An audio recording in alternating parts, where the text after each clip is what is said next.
Guys, this is the first time I'm reading this book. Test. Yo, is Cheeto here? I want him to tell me if he hears us well.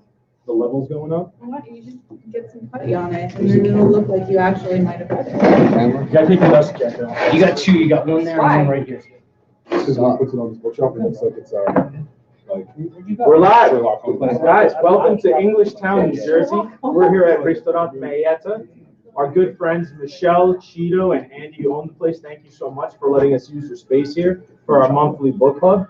You're going to see some familiar faces. You're going to see a new face, but it's going to be a great conversation. We took on Michael Malice's book, The New Right, who everyone here has, but most people listen to instead of reading, like we said last time. And you kept the jackets on. David is against putting jackets on his one. He rips them off right away. Take off your jacket. They're fascists. So we don't like jackets. I'm fascist. We know you see some familiar faces, but for the new face, let's introduce to you our resident transgender activist, David Maxim. Tell me about yourself. You guys have heard me a lot on the prior episodes, as we have.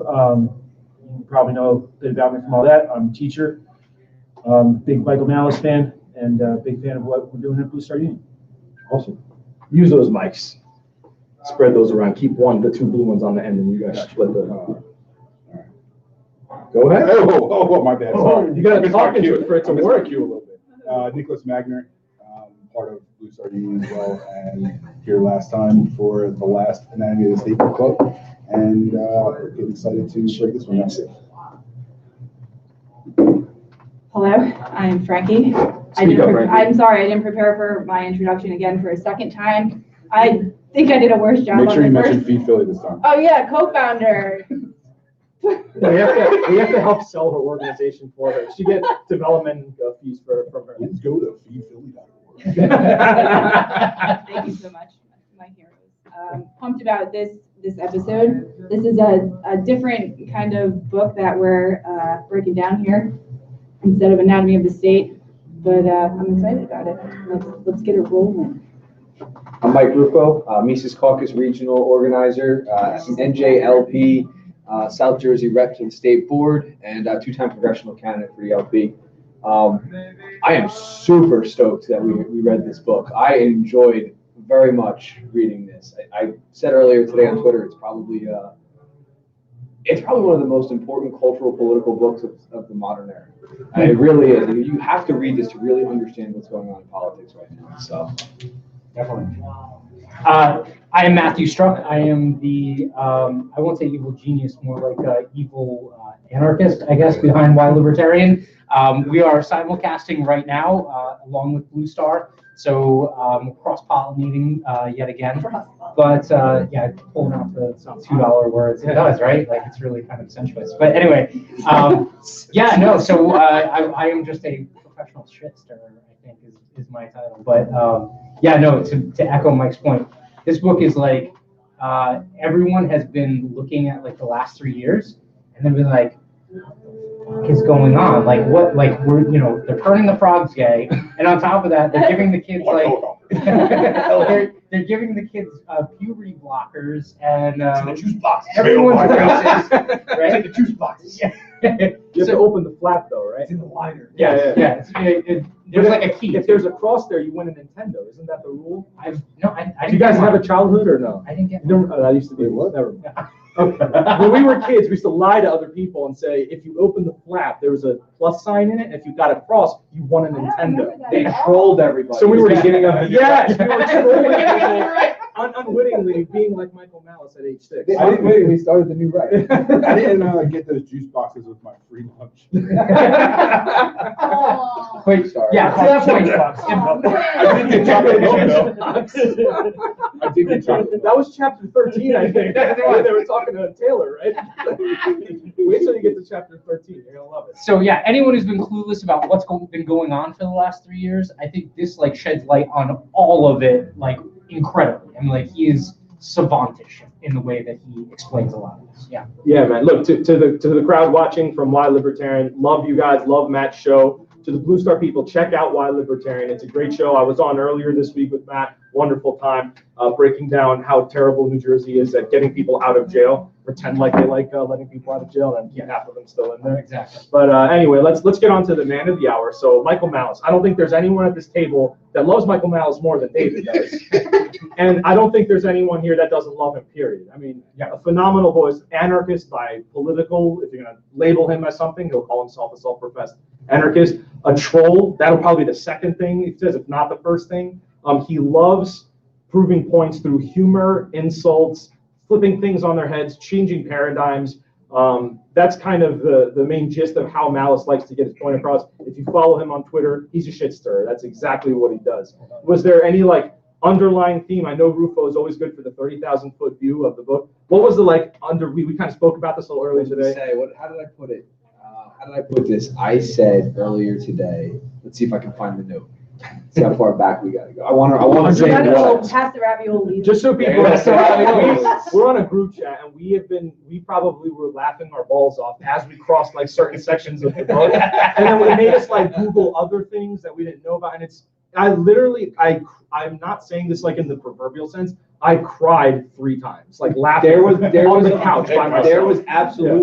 There was absolutely a point where I'm sitting in my office reading and I'm just giggling like a schoolgirl. And my wife comes in, she goes, "What's going on here?" And I'm like, "You gotta listen to the way." It was when he talks about Gavin McInnes and he was trying to meet Ann Coulter and he's like, "I don't know what to say to her," and he's describing the way McGinnis's face, the mentality he had him, and the shitty grin that was on McGinnis's face, and I'm just laughing as I'm picturing the whole thing because I knew exactly where he was going as I was reading it. When I listened to the book, I didn't. Reading's not for everybody. I drive a lot, so I drive a lot to listen, and I have focusing issues. So anyway. When he was reading Gavin McInnes's part in the book, he even got the cadence down from the way he speaks. So as much as I am, Michael, if you're watching this, I will voice over any of your books for free. I love your work. I hate your fucking voice. I will do it for anything. I will do it for free. So that's just my. He says himself that he hated recording his previous book. And he said the air got really dry, and he said he won't do it for his future books. It just, sorry, man, I just don't like your voice. I don't have to. I love Nick your book. does have a great. And I'll read it for you. Nick's got a good voiceover voice. I would listen to Nick read a book. I have listened. He narrates my dreams every night. Oh. Wow. Anyway, so back to what we were talking about. So I said the overarching theme of the book, it basically is, listen, these people are terrible, and they're idiots, but they got this one thing right, and let me explain to you how they are mastering. Right. That's essentially what I got out of Malice in this whole book. Is listen, there's a lot of dummies and idiots in this group, but they got one thing right, and I'm going to explain it to you. And that one thing is basically how to flip the left and the evangelical left, as he calls it throughout the book, on their head. Yep. And completely changed the game. And the cathedral thought it was in control, and it's not. And it's because of these people that happened. I think what I like about the book too is that he does describe the evangelical left, talking about how it's basically their religion to be this world, this huge culture, and it does make a lot of sense. And it's it's kind of crazy because you have conservatives and Republicans that are they're known as the religious zealots, I guess, right? And then you have the left who their religion is the woke culture now. So he's equalizing both sides. I mean, you understand that. He also says that their arguments are never arguments to try to win the logical debate. It's just a cudgel to destroy you, right? Because you're a heretic if you don't follow the religion. Yeah. And those who are heretics, we are not going to engage you as an equal. We're going to end you. So that's why they treat it really like a religion rather than some conversation. Yeah, and there is just constant purity tests, right? He breaks down how they use language and how they change language. So they're changing the definition of words, and if you don't use the current definition of the word, they then can just completely write off every part of your opinion after that, right? So if you use the word from 6 months ago, they're all right, whatever, boomer, and then they'll move on, right? It's the litmus test. Exactly. Yeah. And it's oh, you're not part of the in crowd, so we don't have to listen to anything that you said afterward. It's not even logical afterward. But even if you get the right word, If they don't like you, they're going to find a way to find a new word that you're supposed to say and then turn around and destroy you because you didn't use the new word. They're just going to move the goalposts every time. Yeah. I want to start with how he starts the book, right? So he starts the book explaining about how about the fringe and how innovation comes from the fringe. But there's one thing that stuck out to me in the very beginning. It's on the very beginning. It's on the 5th page. It says, even if the new right solutions were all incorrect, that wouldn't mean their criticisms were inaccurate as well. So basically, he's talking about the criticisms that they have of the evangelical left and the concerns they have of progressivism taking over the country and taking over the narrative and taking over politics. That's the part where they're right, and that's where it all started. Is their discovery on the algorithm that is the left, and he goes into how the gaming nerds figured out the left's algorithm at that point. Yeah, which are the fringe now. Like that's the other great thing about that is like. And he echoes that later in the book, right? Like he talks about how like at the fringe, once you've kind of been like relegated to the outside of the community and the culture, you have nothing to lose. So like you have everything to gain from being innovative or being smart or like taking a shot. And so like when the white like late teens, early 20s males that are living in the basement, right? When they like decide to like troll someone, it's nothing but upside, because if they trolled them and nothing happens, then whatever, they wasted a couple of seconds. But if they trolled them and then they got like someone to get outed, or like they got the left to basically oust someone that was prior like thought of as one of like their core members, it's all gain for them. Like they all gain from it. Yeah, it's a big thing of the asymmetric warfare aspect that you're talking about, right? And I think it ties into both your points, Simon. I think the idea that the new right is more about process and substance. Yeah. Right? It's like we don't really care about these issues so much as we just want to mess with the process. The way that your process is and the way that you exert control is all process, right? It's the way that they talk, right? Oh, you didn't say that the right way, or you don't present yourself the right way, or you have this particular thing about you, right? And then it's the same thing we face in politics, which libertarians are always complaining about, right? It's like it's not that we don't have the right candidate in this. It's the entire process, the way everything is done. Like even if we get our perfect guy in there, it's not going to matter because you have a process set up that you can't win. Right? You're screwed either way. We all know this when you deal with the police, right? You never win, right? Or when you deal with a teacher when you're 5 years old, you lose no matter what. Like there's never a time where the teacher or the principal is going to be like, you know what? Actually, yeah, Mrs. X, she was wrong. And you were right. It literally, it's unimaginable. Right? So sorry. It's unimaginable for that to happen. Right? They set up the process no matter what you lose. I think that's I've been playing with Dan about this since high school, right? The idea that like you can't, if you understand what's going on here as a substance argument, you've already lost. That's the distraction, right? Like and he brings this up about like the marginal tax rates and all these other things. Like arguing about those types of things is exactly where they want you, right? Because they know you're never winning. Right? Like, okay, even if we lose, okay, maybe the tax rate went down slightly, right? Like, we're still winning everything else, right? Like, that's fine with them. So I think that's really to boil it down from the perspective I saw it, is like that's his insight about it, is that they finally saw past the veil of the substance, right? The man behind the curtain, right? And like, oh, right, we can see the process that they're doing. They want to strip the emperor of his clothes. Yeah. They want everyone to they want everyone to realize the emperor has no clothes. That's really what they want. They want full embarrassment.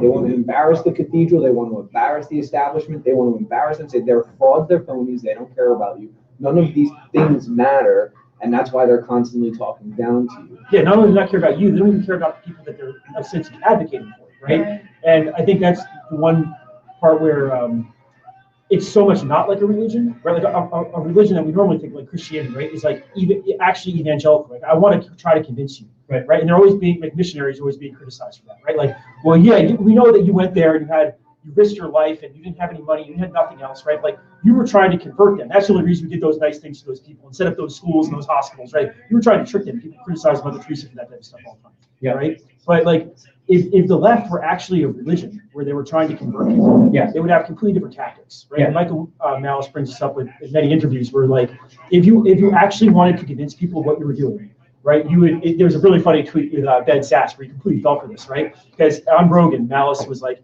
if you really wanted to convince people, you would get like a token Republican like as part of your administration, have talks with them, like pretend that you were doing something with them, whatever. And then Ben Sass on Twitter was like, "I'll do it." Yeah.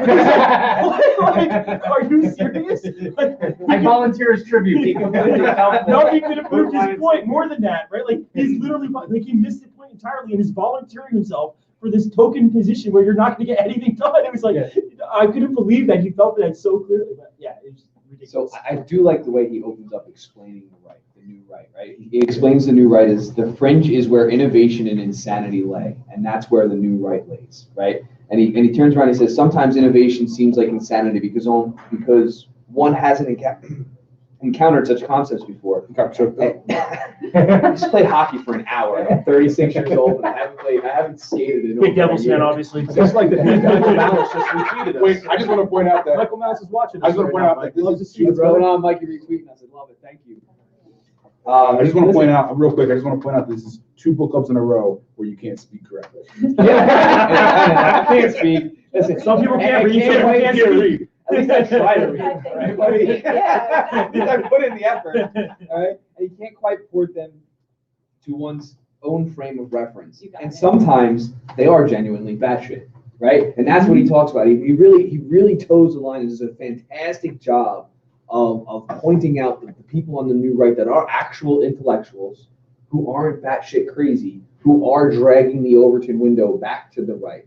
And then he turns around and he goes, yeah, but that guy over there, he's batshit crazy, and I don't fuck with that. You know what I mean? Like that's really That's like Alex Jones going rogue on the Q people. Like Yeah. when they called in, right? Like he entertained them for as long as they could have had like a glimmer of that. But see, the difference is Malice does it so right. He does it so right. Even at the end of the book, he goes, I don't know where I want to draw my line, and I'm not sure what opinion I want to have on these people. Yeah. He goes, but I don't want to judge somebody based on just their ideology. I want to judge them on their actions. And I think that's such an important part when you get towards the end of the book. I actually think a lot of people who are torn on what the new right is should read this book to get a better perspective as how to approach the new right. Because they're not everything media. And listen, they are literally the enemy of the cathedral. They are the enemy of the cathedral. They are the ones that have made them look foolish for the last 5 years. So they're going to do whatever they can to make everybody on that side look bad. But it's not all of them. And he does an amazing job painting that picture and explaining throughout the entire book. So to that point, throughout the entire book, he has interviews and these anecdotes and stories about these people that occupy all of these like crazy cross sections. And most of them are the disenfranchised or the fringe, the people that have been pushed out or discounted. He talks about how, like the easiest, most convenient definition that the cathedral can throw on people in the new right is that they're dumb, that they're dullards, that they're like the hick from the middle of nowhere who's just spouting stuff because they're mad, right? And it's not that at all. There's like a ton of people that are calculating. And the one thing that it made me think about was he talks about Taylor later on in the book, Ann Coulter shows up, like a ton of people I'd never even heard about before that were basically the fringe of the fringe, like in the underground, talking about stuff that was completely taboo. I mean, they would have been canceled 1,000 times over nowadays if they weren't talking about, if they were talking about it now versus like the late 90s. The one thing that stuck out at me was he doesn't care what you think. He cares that you think. Yes. Right? Like he Yes. cares that there's a process that got you. If you're a white supremacist, tell me why and do a deep dive. Don't just come up with some talking point. Like he wants to understand the actual mentality that gets you there. If you're Ann Coulter and you have like these very strong positions that like piss people off or troll them, I think he called her the ultimate troll. Right? Yeah. Like queen of trolls. Yeah, he respects her a He lot. respects her a lot. And I think Clearly Cernovich loves her. was one of the other ones. Like, yeah, in a fanboy way, and it was awesome to watch him Which, by the way, can explain the way he got introduced to her. But I couldn't stop laughing with the whole McGinnis exchange. I would love to poll the audience. Like I've said this to a ton of people, so it's not like unknown. Ann Coulter is not like, when you look at Ann Coulter, she's not like the most immediately attractive person, but she has striking features, right? To me, like she's really attractive to me because of how her personality comes across. Like some people hate her. For me, like the God forbid I use this word, but I'm gonna use the word, like her cuntishness is like kind of attractive, right? Like In Australia, excuse me, it's not a big kids. deal. Sorry, kids. Listen, nobody in Australia watching cares. They use that word like, shit. But it is like attractive, and I think to him it might not necessarily be that, but it's her brain that he really appreciates, and it's the same with all of these other people that he comes across that come from these really crazy walks of life, like crazy walks of life, and have written stuff that like would make even us blush, like just crazy headlines that you read them like, oh my God. Speaking of Gavin, I'm reading this book and I'm laughing because some of these people I've had the fortune to come across, Gavin being one of them. Yeah. And just to give you a glimpse into it, I understand Michael's like boyish excitement when he hangs out with Gavin and knowing that Gavin's going to tease him and whatever. The first time I met Gavin, I went into his office. He used to have this marketing company, and this was like maybe 2013. And he had written that book. It was the new, Death is Cool or New Cool, something like that was the name of his book. Michael actually refers to it in the New Ray. This guy, there's a bunch of people ask him for a copy of his book. So I'm there with two other people, right? And he doesn't know any of us. And they said, can you dedicate it for us? And he goes, yeah, I'll dedicate all of them. And he only knows one guy there.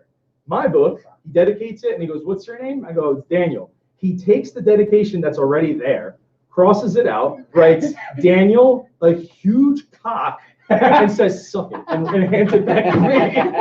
That's Gavin McGinnis. And when I saw that, I'm like, that's the funniest fucking thing anyone's ever done for me. And I love it. It's like my most cherished book in my library because of that. That's Gavin, right? And you can understand why Michael likes him. Yeah, I was covering an event in DC, and there was like this private thing afterwards, and we got to meet some of the people there, and Gavin was one of them. And I said, hey, nice to meet you. And he just grabbed my dick and then smiled at me and then walked away. I was like, oh, okay, that's exactly what That's my hero right now. And you can see that, Guinness, you're right, that Michael interacts with all of his people, including the one anti-Semite guy that was in chapter 13, Taylor. was that Taylor? Yeah. And he goes, the first question I asked him wasn't about like me. He said something like, would be better off if all Jews were dead? No. That wasn't Taylor. That was Cantwell. Oh, Cantwell. Taylor was the white supremacist, I guess, for a better lack of. But he didn't fit the mold. But he didn't fit Right. the mold because he approached it from a really different way. And he didn't White want people nationalist. dying. Yeah, He was a white nationalist. He wasn't really a white supremacist. He thinks that like all the different races should live differently, and he doesn't want anybody dead or anything. Yeah, but also black people can identify as white. Yeah, but Thomas Sowell can identify as white and Super live with the white people, so that was kind of interesting. He was like a pro-segregationist, but like he had a logic behind the segregation. Yeah. It was like very from a tribal. Not that it's right, but it. Right. Yeah, no, I'm not saying it's correct. No. But he approached it from a level of intellectualism, even though it's hard to say it's intellectual, but he does approach it from a level of intellectualism, and the way that Malice has the conversation with him, it allows you to listen to what the man had to say without actually getting upset about what the man had to say. Right. Yeah. And most people wouldn't even engage in the conversation. They would just say, I heard that the word racism is associated with him, so I'm not interested. Yeah. So he gives him the litmus test, he gives him a chance, and he's like, okay, there's some value I can extract out of this guy. Even though I disagree with 90% of what he probably thinks, he's not immediately dismissive, whereas the progressive left would be like, nope, you're a heretic, get out of here type of thing. You know what I mean? Kind of with that litmus test, he was talking about at one point about how he would test a room, and like he would see how like everybody's different and be like, okay, these people are not going to get offended, and I can hang out with this yeah. group. Right, he would just stand up and Right. say something crazy off the what Right. I'm gonna find That what was he the said dinner party. at the dinner Christmas party. party. Dinner party. He called himself like a something. Yeah, he says I'm Zionist, here right? from the Nation Zog of machine. Zion. Yeah, Zog yeah. machine, which made me think of American History Yeah, X right away. Tearing down the Zog machine.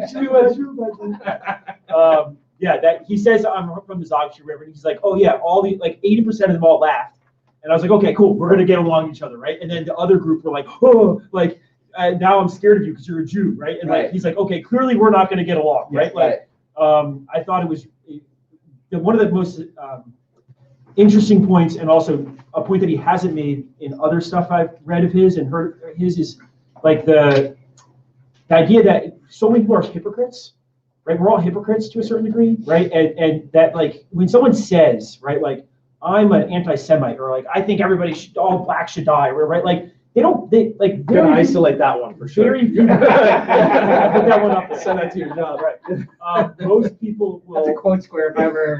Please, put that right underneath my name. That people won't graphic artist actually follow that, right? Like they're not consistent in their views. Yeah. We all know this. You talk to anybody about their politics. Well, they're full of shit. Most Right. people are full Exactly. of They He just say says that right towards the end of the book. exactly right. I thought that was really important thing to say, right? When someone comes to you and says, like, you know what, like, I just, like, we all know how this. If you experience someone who's got a little bit of racism in them, right? They have some type of experience with someone of a different race, and like, man, those Croatians, man, like, they just can't trust them, right? Like, that was one of the things at the dinner party, right? Where he's like, everybody go around the table and tell us the people your country hates. There's these everything. Everybody can agree with this, right? Like someone or experience this, right? Your grandpa hated this type of people or whatever else. And no matter what country you're from, there's someone that fits that mold, right? But the idea, right, that he kind of points out is like, yeah, they say that, but they don't actually follow through with that, right? Because all of us, right, that your grandma, your dad, or whoever else, right, said that racist thing over and over again. We're complaining. Like they probably had a good friend that was that, right? Like was of that race or ethnicity or whatever. Like, oh yeah, they're one of the good ones. They'll say, right, all that stuff, right? But at the end of the day, like they're hypocrites, right? They don't actually believe those things, right? It's not charitable, right, to just like take the worst interpretation of what someone says to us. And he goes even a step further. He's like, this is what Malice's big point is when people are like, oh, you're a troll and trolling's bad. He's like, no, trolling's great.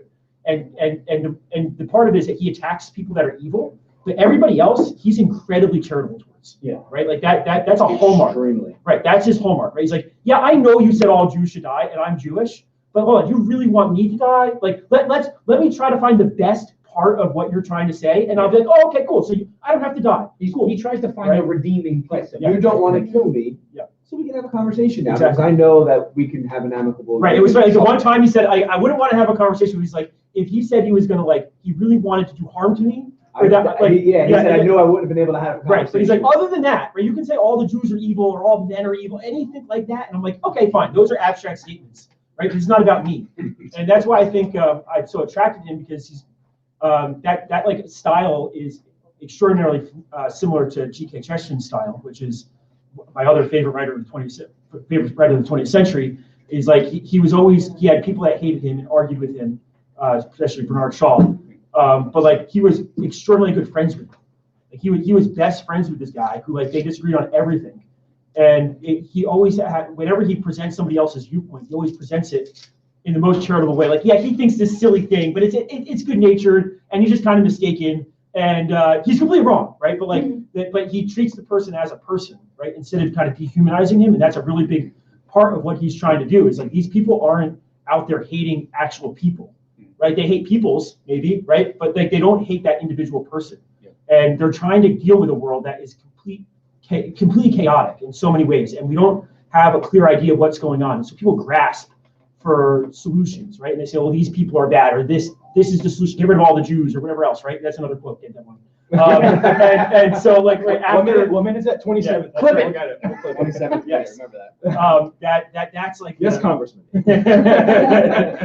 that they don't actually hate individual Jews, right? And this even happened in the Nazis. Like they had the good Jews, right? They were like part of the Third Reich. Like this is a preposterous concept, right? Yeah. They're like, oh no, you're one of the good ones. We can keep you. And then the United States did that, right? We're like, oh, all the Nazis are bad, evil people, right? But oh, hold on, like you're a good scientist. Yeah, so we need you actually. You get a pass, no, right? So I mean, everybody right, goes. Oppenheimer, come on. You're kind of smart, right? And to the point about intellectualism, I mean, that's like the Nazis to a T, right?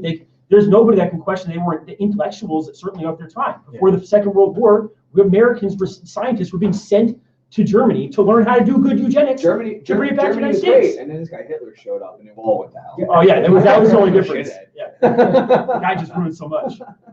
No, I mean, I think that ties in exactly with Cantwell's, right? Like intellectualism it reminds me so much of the Nazi approach. I know why Cantwell's nuts. Yeah, that dude went off the deep end. But I do like the fact when he talked about when Cantwell came out and said, "Listen, I am the only reason people like Michael Cernovich, right? Is that how you say his name? Yes, Cernovich and Milo and Ann Coulter can even exist in this world, right? Because I'm the real evil, and everyone's like, well, Cernovich can't be that evil if Cantwell exists. Right. Yeah. You know, my pure existence allows them to exist. So he's kind of full of himself. He's a bit of a psychopath. But Definitely psychopathic. Yes. Like I need to go out and kill everybody. Therefore, like the regular old murderers, they get some mercy shown to them.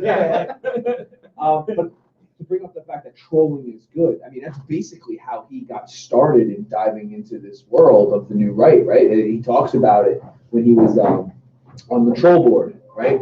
Back in the early 2010s. Is that what we call it, the tens? Yeah, right? The aughts, the tens. It was Yeah, like the secret Facebook. Yeah, it was like a secret Facebook group. Right, when you could do that type of thing. It was called the troll board. Yeah, it was called Troll Board. It was 100% called Troll Board. Yeah. And he talks about how there was all of these opinions that he didn't know people were openly exchanging with and having, and then he goes to the one party and he introduces himself. It's just his whole path towards it, talking to all these people. He even talked to what's that one guy? He's on Twitter. He's a big libertarian anarchist. He's on Twitter. I think Oh, I know what you're talking about. There was a Kemi or Kel or there was a lot of names thrown around. Keme. Yeah, I think a it's lot of names. Keme. I think that's his name. Okay. And I can't pronounce it. I don't know how to pronounce it. Team? But he's awesome on Twitter and he's friends with Malice. And Malice was telling him, hey, yeah, I think I'm gonna be hanging out with these guys. And he's like, are you sure you want to do that? He goes, yeah, I think I am. And he's, and it's just wild to watch the way he just willingly accepted going into a group that he was, a little concerned about entering at first. And The one spot you can see a little bit of fear is when he's in Charlottesville, and he's like, "Yeah, I might want to head out of here." And then they got the text message about the after party, and then they told what's his name, don't bring the Jew. Yeah, no, after he goes, don't bring the Jew. They were at Outback Steakhouse having a blooming onion. That's Yes. And I hadn't remembered it like He in 10 stepped years. outside to have a conversation with his friend. Back you go to restaurants. Yeah, and that's the message, don't bring the Jew to the after party. And you could tell he kind of took it away because he's like, I've seen a lot of, shitty stuff in North Korea. Yeah. So I don't know about, I really don't know. He goes, you could tell he was like, that's kind of fucked up.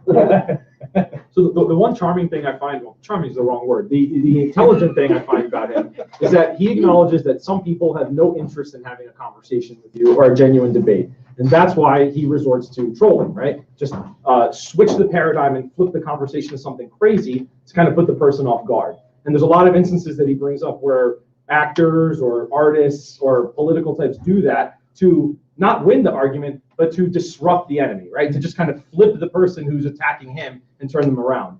And I mean, the Andy Kaufman little joke where he, does the Tony Hinchcliffe thing, I was laughing my balls up when he brings that up, where he slaps the actress who everyone thinks is a little girl, and everyone's like, oh, how could you do that? And he's like, don't boo, she's gonna think you're booing her. Yeah. And everyone's like, and now they don't know whether to like feel bad for the girl or be indignant that he slapped her. Yeah. So that kind of thing is like, that's not where your mind goes. And Twitter that's not where your mind goes on Twitter. On Twitter, someone said something, you're like, fuck that guy. I'm going to say this, blah, blah, blah, blah, blah, blah, and you want to argue with them. Yeah. And he's proven that that's very effective to just don't engage in that. The trolling is more effective. So you're saying you're doing just fine. He basically says that the majority of the people that are like the most about religious evangelical left, like just write them off. Like as soon as they show their true colors, if you troll them and all of a sudden they want to have like some kind of hate war with you or flame war, he's like, whatever, they're done. They're not reachable. But in the same respect, like every so often, he shocks them, like shakes them from their podium or their pedestal that they're on. Because he also says that there's tons of people out there now that like they have this like inflated self-worth because they believe that they're fighting for the collective, and that makes them one of the good people. Like, we're all inherently bad. This is also part of the evangelical part. We're all inherently racist and bigoted and transphobic and everything. And the only thing saving us and the world is progressivism. So I am like a superhero fighting for the progressivism that's going to save everyone. He talks about how they did that by infiltrating universities in the 1890s. And they literally used a Christian organization to do that in the United States. That's at the end of the book. But I wanted to bring up the point about the left, right? And he's at that first dinner party, and he turns around and he asks him, he goes, can we have a conversation that doesn't end in genocide? Yeah. So he calls them out, and then he goes, do you understand it's not about the gays? They were talking about gay people and how the left is this and how the progressivism is ruining society and everything with the gays and all that, right? And he goes, if gay people never existed, they'd find some other group to champion in order to dominate society. So it's not about the particular issue that the left brings up. He tells you it's not about the issue. It's about dominating you. It's about controlling you and controlling the language and controlling the narrative. So stop focusing on the issue that they're putting at the front and focus on what they're doing to control you and then undermine it. And that's where the trolling comes in, because when you undermine it and you make them look foolish, the rest of the population goes, oh, they're fucking idiots. Yeah, it's a process over the substance. It's exactly I mean, Am I cursing too much? no, it can't curse too much. We're good. No, so like Cantwell, I went to the C word, so you're good. I went to the C word, so like Cantwell, like I went really far. You can come up with short of that, you're all right. So what I'm drawing from this conversation is that you're canceled. Yeah. No relation. Just no relation. What's the time on that? Yeah. 35. So that actually brought the point you're making made me think of the conversation we had on one of the first podcasts we had. We talked about silence is consent. Yep. And how terrible of a concept that is, right? That you right to your point, right? Like we're always racist. Everybody's racist. Everybody's homophobic. Everybody's evil. Yeah. Right. Unless you're literally actively always showing that you're not. Right. Right. And so and not only it showing that you're not, but always in the updated language. Right. So you're constantly forced to be speaking. Right. And so the traditional viewpoint is that silence is consent. Yeah. Right. But then it's like, no, silence is approval. Right. That was what we heard. Now it's silence is violence. Yeah. Silence is violence. Right. Because you're being silent. You're not proving all the time. Right. So we said this before. Like, you literally have to have like banners outside your house, and many people do this. Yeah. Right. Around I know in Montgomery County, there's tons of people which is the rich, one of the richest counties in the United States, that has all these signs up around here, right, where it's like, in this house, we believe in science, and we believe that all lives, Black Lives Matter. Right? We all hate it. Yeah. We all hate, right? But what are they doing? They literally believing this whole thing that silence is violence, right? Unless I'm continually saying, right, that I'm not a racist, that I'm not a homophobe, that I don't hate Black people, I don't hate cripples, or whatever other thing, right? Like, then you're evil and bad, right? So all the people that don't have that sign up, they're complicit, right? And that sign is only going to last for what, like a couple months, right? And then then you got to get the new sign, right? Then you have to get the new one, right? So if you have the sign from 2 months ago or whatever, yeah, and so you're just always stuck having to be on the avant-garde of whatever the newest messaging is, and if you're not up to date on that, well, I guess you're no longer with us, and you're evil now, right? It's so perverse, right? They have such a strong grasp on what you're thinking about and and then you have to see that sign every time you come home, right? Like even if you're just like, I don't care, I'll just put the sign up, right? Like you're subjecting everybody else and yourself to that brainwashing every day. Yeah, that virtue signaling too is almost always fake. It's never genuine as well. Right. Because like, how many people put the sign up and don't care? If you go through like Facebook feeds, right? There's like all these people, like if you know people, obviously, they'll like post pictures of their significant others or like hang out with their families when you know they have a really shitty home life. Yeah. Like the ones that are always trying to highlight everything that you know is not true. So it's like when someone has a sign, it's like, hate has no home here. Like, yeah, no shit. Yeah, I know it doesn't, but why do you have to say that? I don't believe in raping 12-year-old girls. Have that as your banner, right? Like, there's no bravery. That's what I'm saying. It's a silly thing. Like, I don't think we should like anally rape all our neighbors. Like, why don't we have signs like that up all the time, right? Like, it would be. What was the one story? It's preposterous. Right? If you don't have that sign up, that means you do like it, right? Like, it's crazy. The one story in the one zine that was like that was censored or whatever. The one story was like, what was it? Like how to like nicely rape your mate or something like that was like the title of the article. Yeah, is it Jim Goad thing? Yes. Now, and that's like a perfect example of how like, so he actually goes to the point of saying, you don't have to like try and like speak logic. You just have to be anti whatever it is, right? So if it's anti-racism, you have to be anti-racism, right? You don't have to sit there and proselytize to them. Like, I got in trouble for this. Like Malice, like if you're watching, Mike, like I'm sorry, but so I apologize. You're never supposed to apologize. He says that. Don't apologize. No. I apologize to him because I learned my lesson. But so from that standpoint, that's true. That's the best one. She's not going to fuck you, bro. Like that is the best one. Our good friend Mitch Lefty goes, I think some of my neighbors should be in. We should get a banner, like nice. get the right colors. And then you hang that flag up outside your house. That means that you believe in that, right? Yeah. Everybody can have their own little So, flag. so he goes out of his way to explain that there is a difference though between the evangelical left and the left. Yeah. Right? He does explain Yeah. that it comes down to ideology, which is the difference. And then he goes into explaining how, where is it? He goes, there's only like 3 real possible things that you could actually care about, right? And everything else starts to reduce to such a small, ridiculous percentage of the amount that you can, what do they call it? He calls it, what kind of paradox is it? It's the pistachio paradox, right? With the ice cream, yeah. Yeah. So it's like, Yeah, that was what are good. your 4 favorite flavors of ice cream, right? And he talks about how it breaks it down, and it breaks it down to the point where, like, once you get to like the 4th option, it's like 0.27% of the actual year. It's one day a year or eat, something. one day a year you eat pistachio ice cream. Is it really one of your favorite ice creams? And if you take that, well, Sorry. okay, do you eat it regularly? It's my It's the one you go. Yes, it's not your fourth favorite. Yeah, It's not my favorite. Yeah, right. the number 1, right? It's my number 1. Okay, so most of the time you would eat that. But he's talking about your number 4 flavor. Right. So We get it, so you it's like just- pistachio.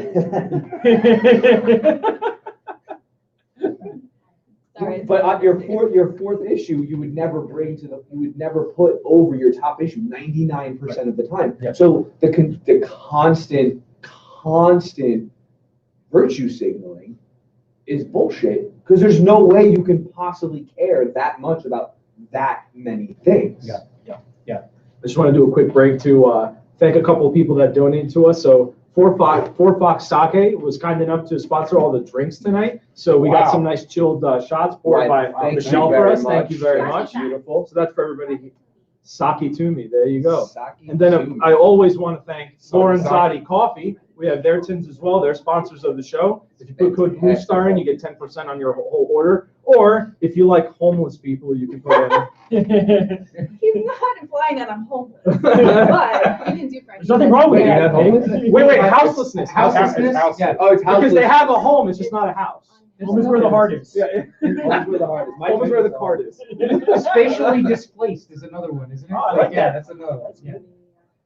But thank you, Four Fox. Thank you, Lauren Zadi, for the drinks tonight. I'm gonna have You one. got- I've been waiting. Yeah. Are we doing this? Yeah, why not? Let's go. Pass, I was pass. listening. Michelle, what is this? Besides the sake? It's a sake drop. Sake drop. All right. Cheers, kids. Put this in there first. Cheers. You take a Mr. bite, Malice. you Shoot it and then take a bite. Okay. Cheers. All right, Dan. Cheers. Dan. Cheers. I'm a tackle. Yeah, this. thanks. Someone's got to talk while you're all One way side over back, there. right? So thanks, Four Fox. Thanks for the drink. That was really good. That was really good. Did that inspire anybody to think of a new clever intellectual thing to say? Nope. Someone said I'm still waiting for us to say something clever and intellectual. So I threw out there that I love the Andy Kaufman moment. What was the funniest moment to you guys in the book? When he puts that side note in there about Hillary Clinton, I lost it. Oh, yeah. Oh, about the list. kill list? The kill list. I lost Yeah, it. it's not like Foster. It's not like she's killed Yeah, a yeah. bunch of people, other than maybe Vince Foster. Like, All right, that was he's a like, joke. you don't have to Google it, but. I also love like how But she Mountain definitely Dew had killed that Rich. contest That was for a joke. the new Oh, yeah. drink, and they like it was a top 10, and top one was Hitler did nothing wrong. Oh, yeah, No, it that's wasn't right. just- Yeah, it wasn't just the top one was that, but all 10. all 10, but the winner was Hitler did Right, nothing but they wrong. made it so they would have to pick from one of these terrible things. It was like gas the Jews and black Japan, Yeah. and like all these terrible things. Also quote that one. Yes, that's I said 2057. that We're gonna have the United Nations of racism here, but by the end of the night. That's what Blue Star Union is all about. Team is on their way. Well, I just got 10 Not donations. again. What's going on? Stormfront? What's that? Cantwell's listening. What's Turn that? it off. We don't like it. Is this a weather channel? So what else was funny besides the Mountain Dew and Oh, what's the quote about the hand job with the velvet glove? That was Yeah. That was, what was he talking I about? forget what he was That talking too. about. It was basically, it had to do with essentially like your position, I think, within like the We're culture. talking about democracy, I believe. No, yeah, it was about like not really getting what you want politically because you're voting for these two parties or Yes. something. Yeah. And Oh, it was like, think of like a pleasureful thing, and then think of a way to like make it completely awful and not pleasurable. And it was like, what, the iron fist Yeah, the inside Iron the velvet Fist giving you glove. a hand job. Giving you a hand Velvet glove. job. That was freaking brilliant, like absolutely brilliant. I gotta tell you, the moment when he was fanboying over And Ann Coulter, I didn't stop laughing. Yeah, I the thought it was entire great that he had to go movie. out of his way to say, I wasn't starstruck. Yeah, I wasn't starstruck, but I wasn't capable But of can you saying please hello to make- her. can you please And I make had to intro? ask Gavin McGinnis if he could do it for me. He said, Gavin, I'm not sure. I've never met Ann Coulter before, and I don't know how to say hi to her. Can you introduce me? And I just the way he describes how he watched Gavin McGinnis' You can face see the face. just completely changed. I literally just laughed and laughed the whole page. What I liked about it was that you can see, like, you can watch YouTube videos and see a million things of Gavin McGinnis. You can see a million things from Ann Coulter. You can see a million things from all the characters, Charlottesville and all this. But like, what I really enjoyed about it was hearing like the behind the scenes, and he did a really good job of making everybody like a normal Feel like they were person. Like, there. oh, okay. Yeah. Like you feel like you were talking to them as well, like you said.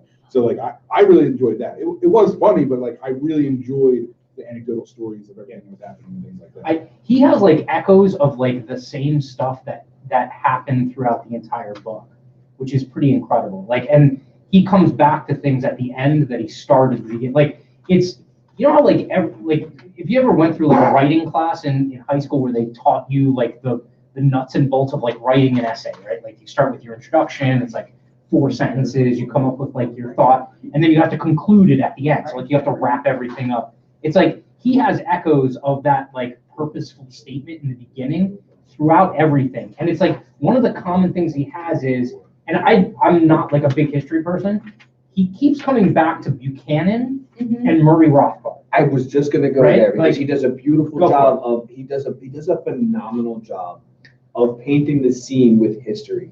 He has such a mind for history, and that's one of the things that I've always liked about Michael is he always knows what happened, when, with who, and how, and he has that mind. You first saw this when he was on Cash Cab. Yeah. that algorithm kicked in, and like 3 of us all got that sent to our feed on the same day. Yeah, I saw that years ago. Yeah. I mean, he's brilliant. I didn't follow Michael Malice before you guys. So like, you guys kind of introduced him to me, and then when I saw him on Cash Cab, because I guess one of you guys passed around the thing, I watched it, and I was like, yo, this dude's really smart. Because when it comes down to the political people, he rattled off off even 15 know. and got it at the last second. He had such Yeah. a He was like, all right, pop culture, who's trending right now? And he literally just What named was everybody. great was half the names were completely obscure political names. But correct, but possibly correct. Possibly correct, Yeah. and then came back to like more current names, like Obama and stuff like that, like Yeah. right at the very end in order to get the question. But anyway. Yeah, because it wasn't like contemporary. It was like 15 years ago, and he was spewing off all these politicians that are no longer relevant. Yeah. So he does a great job in painting the history that Rothbard has with the Libertarian Party and being out on the fringe of the ideas of anarchism. And he does a great job of pointing the rise of Buchanan, working with Nixon, and how their paths just seemingly met in the early 90s, not because they agreed with each other, but because they had the same enemy. And that enemy was progressivism, right? And that enemy put them together, and they eventually split because even Rothbard was like, dude, Buchanan, I can't do the anti-Jew shit. No Yeah, more, you're too man. much. Like, you're too much. I'm out of here. Like, this is brutal. You're nuts, Buchanan. Why do you point to me? I know it's great of your haircut. I wasn't gonna. We've already told everybody she's homeless. I don't know. The two of you are the only two that haven't incriminated yourself Let's, yet. So let's throw up a comment here. So Mitch Lepke again says, I see you drinking all this alcohol, but pot is legal and has no calories. How come you're not sparking up a doobie? That's a great question, Mitch. It's not legal yet because you can't buy it anywhere legally. You can't buy it, you can't sell it, you can't So- grow it, and if you have too much of it, you're still going to jail. Yeah. Doesn't sound like we really changed much. Yeah. Also, if it has no calories, you can't keep his finger. Exactly. If you want to hear us I love complain, being a thick boy. if you want to hear complaining about the new Don't tell me how to marijuana enjoy legislation, myself. head over to Why Libertarian or Blue Stars. No, that was on Why Libertarian. Excuse me. Go over to Matt's channel and you can see me and him complaining about it the other day. Yeah. Someone says I think that mic might not be working. Hopefully that's not my mic. Oh, is it this mic that's not working? Let us know in the chat whose Mike mic is Russo that's whose not mic is working? not working. Is it the handsome devilish? Which of those devilishly racists handsome is man with working? the The person beard? hates the Jews. Which, all right, It's the everyone blacks. say one racial expletive and then tell us in the chat the racial expletive. Dan Dago Watts. That was the first thing I went to tell. I was like, I looked over there, I was like, Get yeah, the mild ones out of the way first. Let's start Mike, read the room, would you? Right? Is 60% Italian enough? That's why I did it. Let's put a shotgun rack. Diego's a good crossover, you know? He says blue hat, which is you, Rangers hat. So this mic's not So use working. that mic maybe. What about this mic? Can you hear this one? Just care what Nick says. Ignore that. This mic I really working? haven't heard This it mic anyway. working? Thanks guys for telling us about that. We'll make sure you guys can So hear. this mic's dead. All right, so yes, what are some other instances? Oh, another one that really made me laugh was he alluded to speech, right? So they think that by banning speech they can stop conversations, and he keeps showing how these trolls just invent new figures of speech to circumvent that and continue saying exactly what they want to say. So this is something I said on Twitter when they shut down Trump. I said, you're making a mistake. You're not really silencing him. They're just going to move to a different platform, and they're just going to have the same conversation, and you're not going to be able to witness the conversation now, because now you're not going to know what's going on, and it's going to get worse. Think about this: if you get kicked off Twitter and you're the ex-president, they might make a golden calf for you. Oh my God. Yeah. Oh my God. So embarrassing. What's going on? What the? No, but the interesting thing is they're also complaining about that, right? They're saying, oh my gosh, they're on Clubhouse and we can't, and they don't have any moderation. Oh my gosh, Yeah. right? Like, so that you push them off the platform where at least there's some modicum of moderation. Right. And then you're complaining, oh my gosh, they're on this platform where they don't have moderation. We don't know what they're saying. Yeah. We don't know what It's they're like, doing. okay, That's what because you of did. you. You cast them into the darkness. This audience is officially funnier than us. So Top City says, how long has the guy in the gray hoodie been fighting for Chechen independence?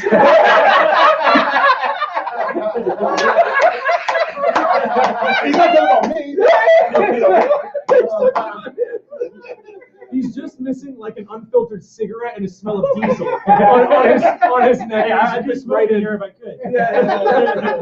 We won't tell. That's fucking fantastic. We love it. If you want to roast anyone else here, please. By throw all it into the means, comments. please. Oh, man. We are reviewing the book from the King of the Trolls. You need a mic, dude. That is true. Go ahead. We are reviewing a book from the King of the Trolls, so if you want to roast us, have fun. Yeah, that's one reason it's on camera, you know, so you guys can see our physical attributes and make fun of it. I'm not gonna lie, if he retweeted it, if he's watching it, he's probably very mad at us right now. I guarantee you said it a He's long time ago. probably upset at the lack of diversity at the table, to be honest. Yeah. Yeah. You have a token woman, okay? Yeah. Who hasn't said much, but it's fine. Your mic That's is- maybe the way it was meant to be. Why is my mic broken? Bullshit. I love this. God part. damn it, Dan! So speaking of that, Totally did this on purpose. Listen, if Dr. Tomo's not here, you're getting the misogyny. I don't know. I gave you a Blue Star t-shirt. I don't want to hear it. I was nice to you today. yeah, so speaking of that, I thought page 150, I love this part about, you can tell, if a female states that she strongly agrees with at least 4 of the following 6 statements, which are nearly universally embraced on the Tumblr website, she is certain to contract Lindy West disease. I just happened to be on that. So, yeah, so what's Lindy West disease, you might ask? Is it, someone want to fill us in? You remember? No, go ahead. Yeah, so Lindy West disease is when, like, all of a sudden, girl decides to get, like, the crazy hair, Oh, the the blue big hairs, glasses. The purple hair. Right? Yeah. We all know what this is, right? Yeah. When you know it when you see it, like Judge Brandeis in hardcore porn, right? So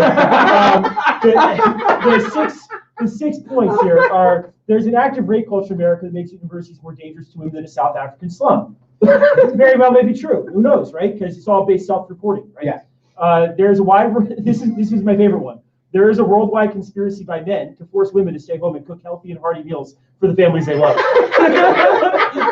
Which is a Gavin McInnes one, if I've ever read. That's like totally. right from Gavin McInnes, right? Homosexual and transsexual lifestyles offer undeniably powerful advantages over heterosexual lifestyles. We already had 2 before. 4th, there is absolutely nothing wrong with a woman experiencing 100 different penises before marriage. Nothing wrong with that, guys. It's such a funny way to say it. Experience 100 Yes. penises. No, but it's the same language that they use when they say like black bodies, right? Like they always have to like say it's about language, right? The word experience is strategically chosen. Yes, in that, right. right? Yes. Yes. But it's also not 100% Self-identification. men because it could have been women with penises. We don't know. Or do dildos count? I don't know. It doesn't say that. It doesn't say. Right? No, that's what I'm saying. And in fact, right, they talk about. He also talks about how like you're a misogynist or no, you're a transphobe, right? If you're dating a woman with a penis that you don't want to have sex with. Yeah. Right? That's transphobic. There's something wrong with you if you meet a nice woman who happens to have a penis and you don't want to have sex with her. Yeah. Right? Well, and so you guys are laughing. It's real. That's Why a don't serious you- thing. so This is a that's travesty. so that goes Yeah. so There's that goes people out right there to the that heart. think this shit.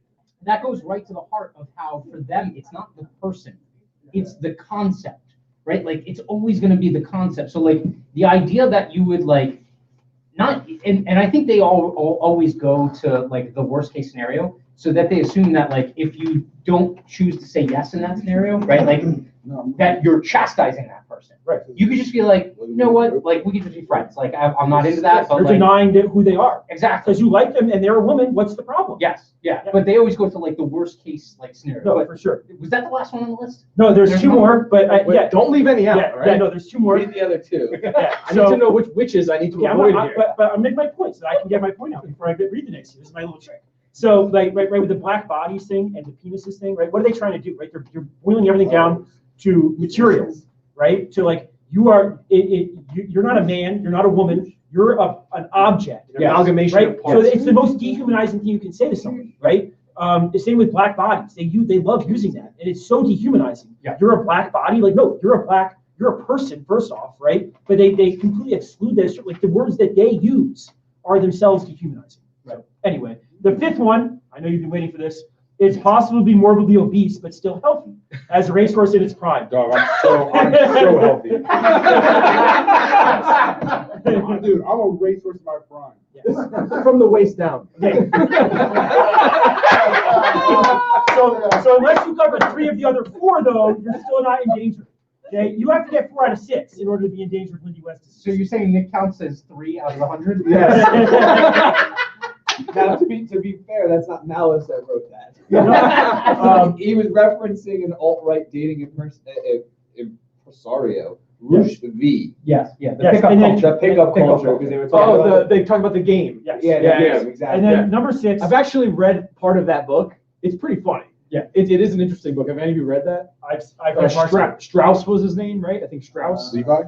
I don't No, know. although he was This the guy's guru, Rush V. the genes, right? The blue genes. It really talks that. about Yeah. the negging and Yeah. how to put women in a position where No, you right, have to exactly. touch Right. them and That's when he Yeah. wrote this Kino thing about something. Lindsay West's disease. He was really just trying to attack the ridiculousness Of course, yeah. of the blue haired Of course. and Lindsay West type people. Yeah, so number 6, just to Lindy finish West. this off, is I'm definitely afraid of being a mother and how it would limit my consumer freedom. For some reason that has Consumer freedom. Yeah. Right, but that's the buzzword that we all laugh at, right? 'Cause it's a preposterous way of talking. Yeah. Right? Nobody naturally speaks that way.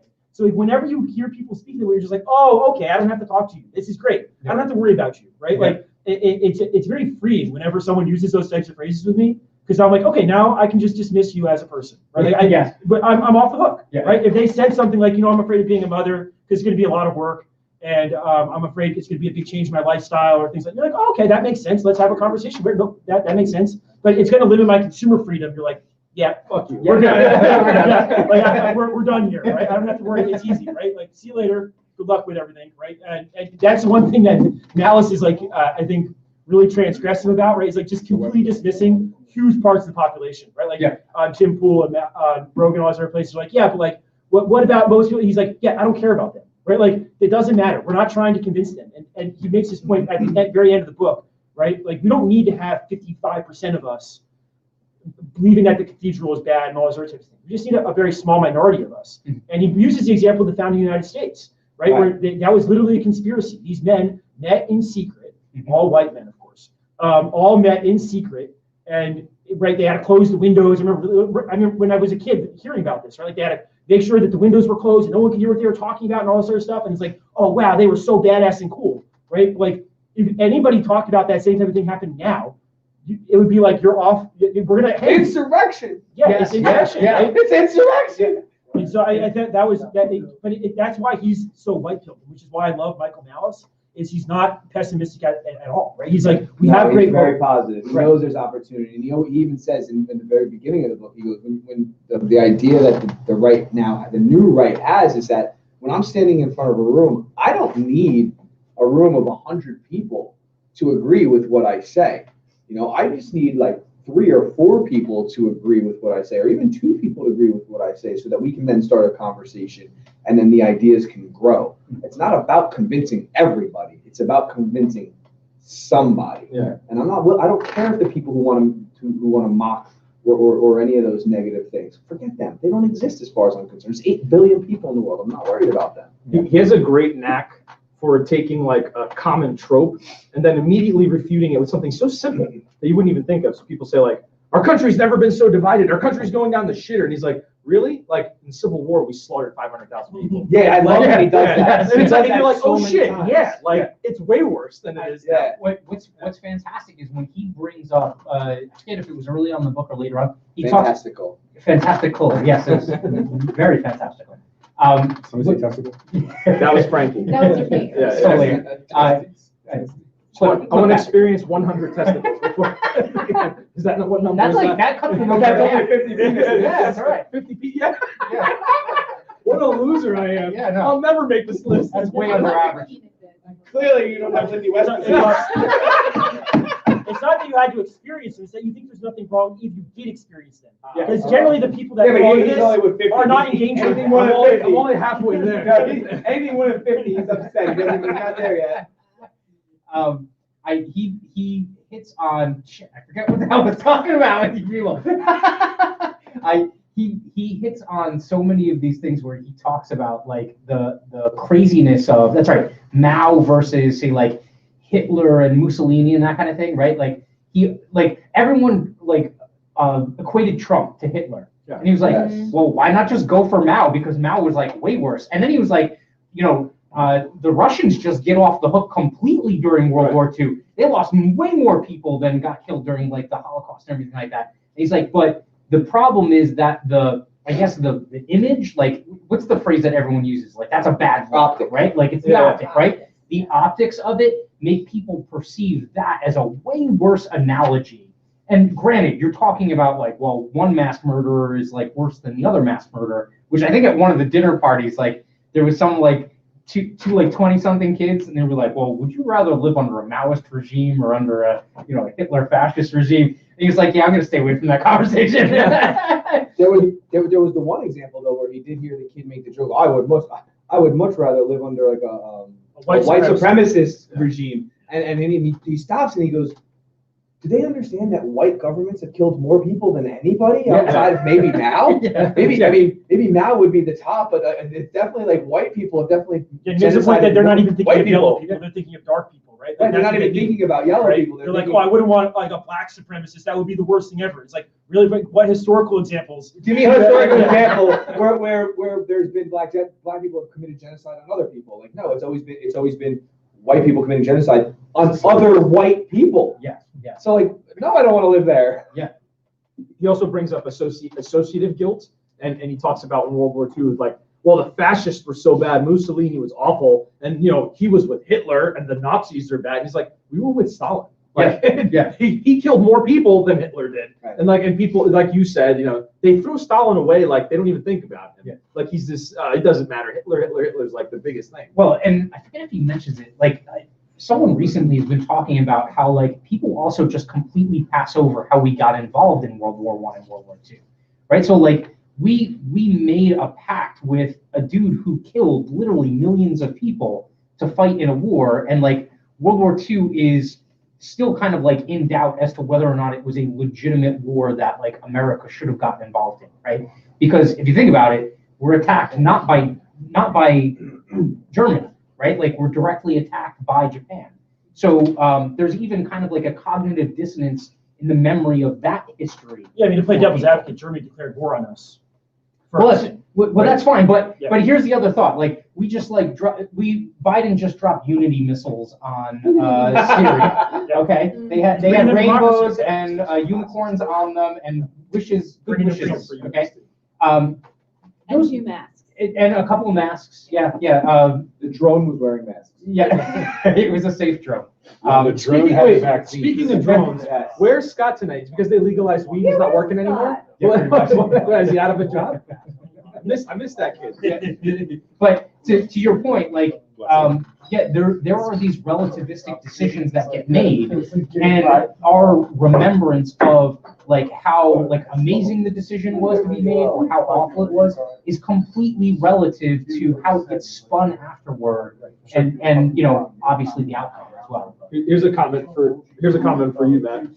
Mitch wants to toss down a little bit on World War II. Yes. No, we're gonna get out of the weeds. I'm gonna get in the weeds. I'm just gonna throw it out there. We'll give a 30-second response. We'll save it for. Is it a one? Just saying the thing I just said. No, there's no cognitive dissonance in the beginning of World War II. We were attacked by by the Japanese, so we declared war on the Japanese, and then Germany declared war on the United States.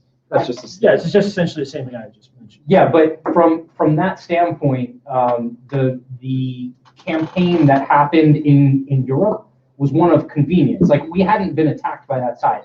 Here's the I forget the way that Malice would talk about it, but he basically talked about it like the words in Malice. I know, I don't. So Do here's that. the way I would talk about it. Here's the way I would talk about it. Is like the reason why we had a relationship with Russia to fight that was because the enemy of my enemy is my friend, right? But we had to basically make a deal with Satan in order to be able to fight that war.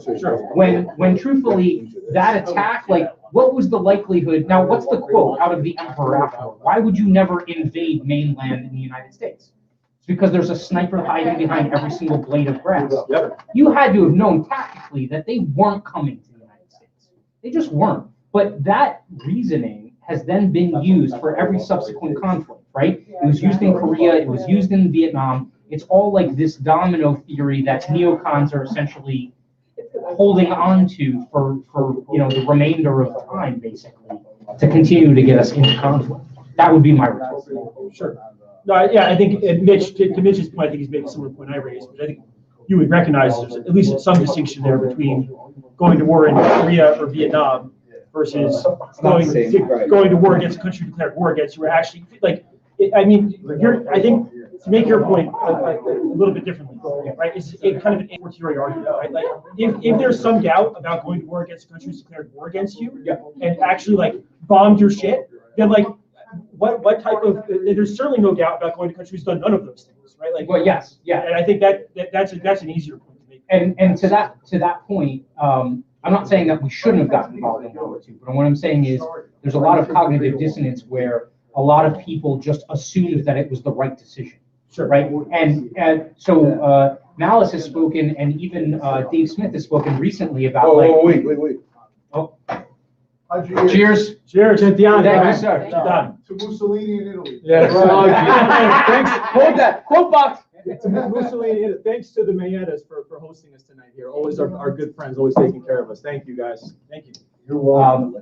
But yeah, so to that point, like someone said, like, when you ask people, like, how would you feel about being like canceled in today's culture? And they'd be like, oh, that'd be awful. That's like the worst thing. And cancel culture, everyone thinks is new. It's not. Someone said, like, try being someone who was anti-war during World War I or World War II. Dad was in prison for like 10 years or something. Yes, and then after that, you had basically the witch hunt that was communist, blacklists that went throughout Hollywood and then throughout Washington, D.C. and everything like that. So, this stuff is not new, but there is a cognitive dissonance that comes. Sure. Although I'm almost certain I heard Malice speak, and I've always been a fan of McCarthy myself. Speak to that positively about that because of the danger that, like, communism actually was the danger, right? Of taking over, right? We're not talking about like, oh yeah, these people are white supremacist Trump supporters, right? Like, the communists were like, oh no, we're going to come in and kill millions of you, right? Like, there's a different level of danger there, right? When you're dealing with someone who... Can I get an anal swab over here, please? who's literally promoting a regime that slaughtered millions and millions of people, right? Like, they're different categories of things. And secondly, it was a free market thing. Yeah. Right? Like, if I'm an employer and making movies or whatever else, and I'm like, you know what, I don't want to have communists work for me, then under Malice's certain, and I'm sure many of our viewpoints of how the liberty movement should work, right? It's like, yeah, okay, we're not hiring you, fuck you, right? Like, that's fine, right? The problem is when the government gives those people certain protections, all this other types of stuff that allow those things to happen without any type of repercussions. Yes. Right? With Section 230 type issues with Twitter and stuff like that. It's like, and again, I've talked about this before, but that, like, we don't have a problem if you're a private business and you're like, yeah, we don't want you to be part of it. Yeah, that's fine, right? Well, why are you receiving special government protection? Yeah. Like that's the ridiculous part of it. Dave Smith actually did a good episode recently on that. But so wait, we'll get back to the book. We'll go Let's back to get the book. back to the Rufo's book. getting antsy. He's like, I got 5 notes here that I got. No, I just want to get back to the book, right? We're Go here, for it. we're here to talk about the book. And to talk, he does bring up a little bit of the Hitler versus Stalin and the comparisons of what happened in World War II about that in the book. So if you're interested in figuring out what he talked about there, because I can't really find it right now. Just Google it. Look, buy the book. Yes, by the Read book. the book. By the book. And you'll understand where some of the perspective here comes from. The one thing that I did want to get into is the way he talked about how with some of the people on the new right, Pinochet is their Che Guevara, Yeah. right? He's their Che Guevara in the sense where he would take Marxists up in the helicopters and throw them out. That's when. So if you're ever on Facebook or Twitter and you see somebody making helicopter jokes, and you don't know what they're talking about, that person is on the new right. I And actually he is. learned that from this book. You had no idea? No, dude. Oh, You never saw no. Scarface? Not to mention like all the people Yeah, that have like their there's- pronouns, what is like I am a helicopter or whatever. Yeah, with a little gymnast tumbling next to it. I've seen it a million times, but I never really, like, I just figured they would throw They would people out. sometimes hang them too, but like in the book, he refers to them throwing them in the ocean. Yeah, I think he he would talks about hog tie throwing them and throw them in the water. Yeah, exactly. Yeah. Out of the helicopter. Yeah. So he just goes into talking about how a lot of what their thought process is comes from that angle. Not necessarily they literally want to throw Marxists out of helicopters, but that it's attacking the ideology in the same way to get the result that's needed to basically everyone realize that Marxists are evil. Yeah. Not to mention the fact that if you come across anyone who's wearing a Che Guevara shirt, you can just walk up to them and be like, "Oh, I'm anti the gay crowd too." Yeah. Oh, you hate gays too? Yeah, exactly. Like, they're like, what?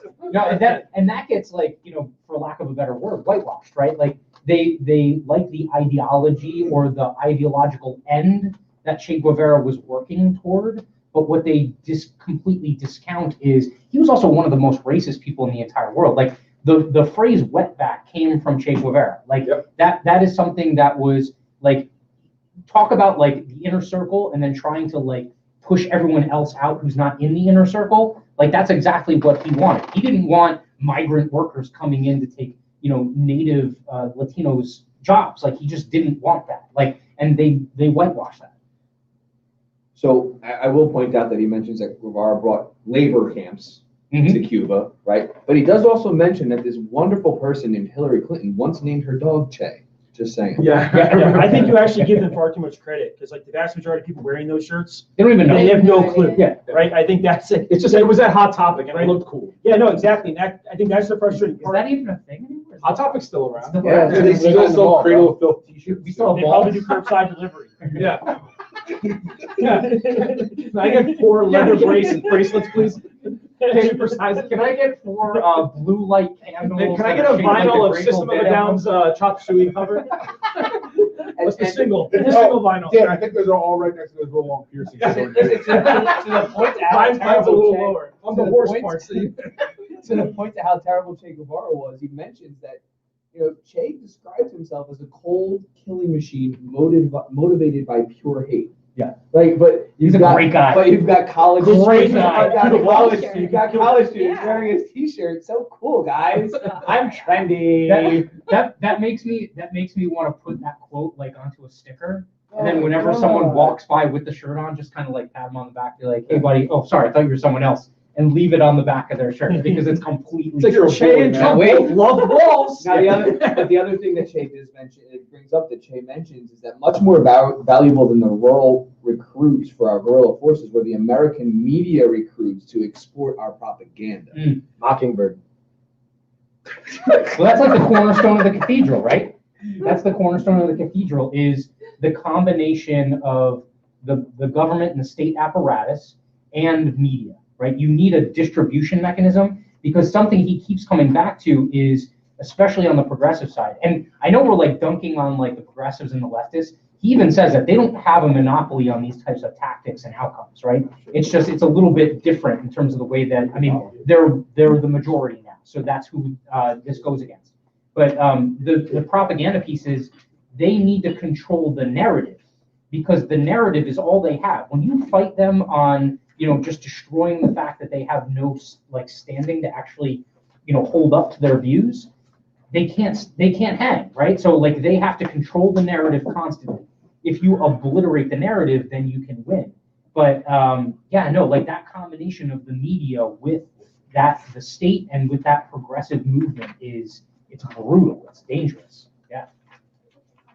Yeah, I think it was interesting, right, that you have to the point before about, I think this is the point speaking clearly, but I think before we made reference to the people at the parties who were saying, I'd rather be on a white supremacist, right? I think that their point is, Michael Malice is kind of making the point they're sloppily making, right? Which is that, like, you'd rather live under Pinochet, right? Or under the guys, I forget the name of the guy in Singapore, right? Like, these people were evil people, but in the tactics that they used.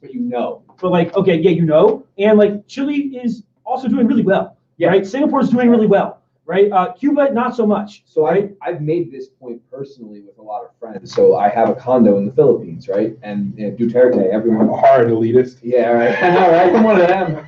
Anyway, it's really cheap.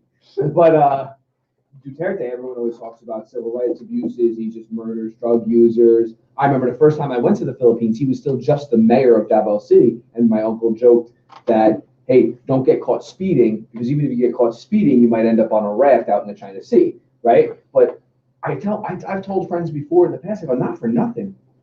They go, yeah, but they got that Duterte guy. And I go, yeah, but at least I know what I'm dealing with over there. I don't know what I'm dealing with over here, and I don't know who's going to come after me. I don't know if Antifa is going to show up. I don't know if the media is going to attack me. I don't know what the rules are over here anymore. At least I know the rules over there. I'm still laughing from last book club when we talked about Rothbard, where this guy was telling us about a friend who lived, was it Thailand? And he's like, yeah, we're so free here, but every time we watch a movie, we have to say the Pledge of Allegiance. What, the national anthem or something? Yo, every time for every movie. Every time they play a movie, I'm gonna movie theater, that's a national anthem. Okay, but that's not that crazy. In the United States, you want to go to a sports game. I know. And I was a lot of the same shit. You're absolutely right. It's the same horseshit, but because it's a movie, it's different. It's foreign to me. So it's just the next extreme. But it's right. That's ridiculous. Follow up with like, yeah, and people, there's no gun violence here. Yeah, because they just get stabbed with machetes. I swear to God, I was like, dude, I'd rather get shot.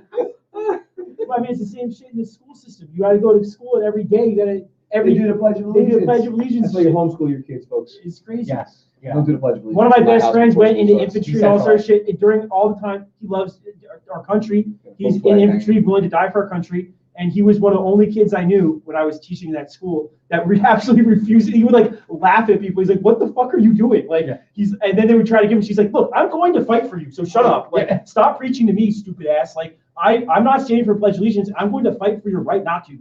Like, don't lecture me about nonsense things. Like, I cannot stand if I don't want to. This is indoctrination, and this is bullshit." And it was like, all right, I guess. Yeah, you can just sit, I guess. Like, what are you going to say to that? No, you let them sit because it doesn't matter. Yeah, but I mean, that's a big thing back when I was a kid. Like, you would like definitely been the outcast weirdo. Oh, absolutely. Right? Whereas absolutely. Nowadays, it's like, fuck that. I'm not standing for this shit. Like, it's like kids, they play it over the loudspeaker. No one's standing. No one's doing anything. No one gives a shit, right? And it's just like, okay. And this is that's why conservatives are black-pilled, right? Because they're like, oh my gosh, kids aren't standing for the pledge every day, right? Yeah. Whereas on Malice's side, he sees the exact same phenomenon. He's like, yeah, we're winning, right? Like this is the end of state worship. This is good. Like it's good to have a clown in office because people have less respect for him, right? Yeah. And whereas if you're a conservative, you're like, oh no, respect the office. It's really bad if people don't respect this person, all those other things, right? And it's interesting because the right and the new right and the old right overlap so much on their policy issues, but the way they see things, it's like it's completely opposite. And if you look at chapter 4 when he talks about meme magic is real, that comes to light so much. The complete opposites of the new right and the old right. It's just the way he talks about how the what was it, the Gamergate. That was a big deal. Gamergate was really the beginning of how Trump won the presidency. Well, it started the whole fake news thing, right? Exactly. Like, and what it did was it stripped down. No, that's just Mitch being Mitch. He's a good dude. What it did was it stripped down the journalists as just frauds because they caught them coordinating their stories to promote certain people or to hold back certain people by letters in the mail. So that, and then they caught them through that. And then that's when they realized, because these were a bunch of gamers, oh, wait, this is a game. Yeah. We know how we can analyze the way that our enemy is attacking us the same way we analyze the way Bowser attacks us. The Goombas. He talks about the Goombas. The Goombas in Mario. We can understand the way, just like the Goombas attack us a certain way, we have to do this. Well, when the media attacks us a certain way, we do that, and it works. They caught on to that. They started playing the meme magic. You got the Donald on Reddit. You got what was it on 4chan? Poll. Poll. And Poll. the GNE thing recently, right, with GameStop, right? You had literally on like, what is it? All these Fox Business and stuff like that, like having tendies and like diamond hands, like explaining all this shit. And it's absolutely hilarious. It's absolutely hilarious. Because no one can watch that and take these people seriously. Right? That's the point. You make them cover this shit. It's just like, okay, hold on. This is what stock trading is? What a fucking joke. That's the perfect example. You're laughing, but the SEC shuts this shit down because of these kids. Right. Like, they figure it out. But that's the perfect example. They figured it out. Yeah. They know how to game the system so well because they know how to invoke that one reaction. They know how to invoke that visceral hatred and that disdain for the everyday person, and they bring it to light. And look what happened. GME hit big. My dad was like, "This is great. We're taking down the man." I'm like, "Yeah, Dad, go for it," right? I was like, there are so many like everyday people who are like, "Yeah, the emperor doesn't have any clothes on. Holy shit!" Yeah. No, that was a perfect example of, like you said, the emperor has no clothes, right? Like it's that moment where, so often on Twitter, like him and other trolls have that moment that is just so delicious, where it's someone who's spouting this like very progressive, like, everyone counts and like you're being racist or homophobe or transphobic, and he just hits that vein where it's like all of a sudden something hateful comes out of their mouth, and then he just can walk away. Like, doesn't have to say anything else. They expose it is themselves. beautiful because they have just as much like hatred for themselves as they think other people have for like all these groups that they're trying to, because they're completely disingenuous. Dave Smith talked about it earlier, this last episode, where he was talking about Republicans lie. Like, they come off as impassioned about certain issues, but they will not follow through, right? They'll hit the talking point to get the votes, but they're not going to make it happen. Like, whatever. That's like, why you always back the blue. Yeah, exactly. Wait, that's important because he talks about politically correct speech, and we always associate that with the progressive left. Yes. And then he mentions, well, try to go up to a boomer conservative or Republican and say, hey, the police are criminals. Yes. And if you say that statement to them, they'll have the same apoplectic reaction as someone saying that transgenders are fake. But it's on the left. But and in the same vein, like we have this. I have it on Facebook with that guy from the police department. Yeah, Mike's on the list now. Mike's on the list. This is getting personal. Mitch is too busy to get you permit. If we start talking about police, Mitch is going to comment even more than he already is. Because he loves them. We're too busy. But so Dave Smith also said, like, when people on the left, like the left of left, like say, whatever it is, like we're going to tax the rich, right? It's not lip service. They're going to do it. Like, it's going to happen.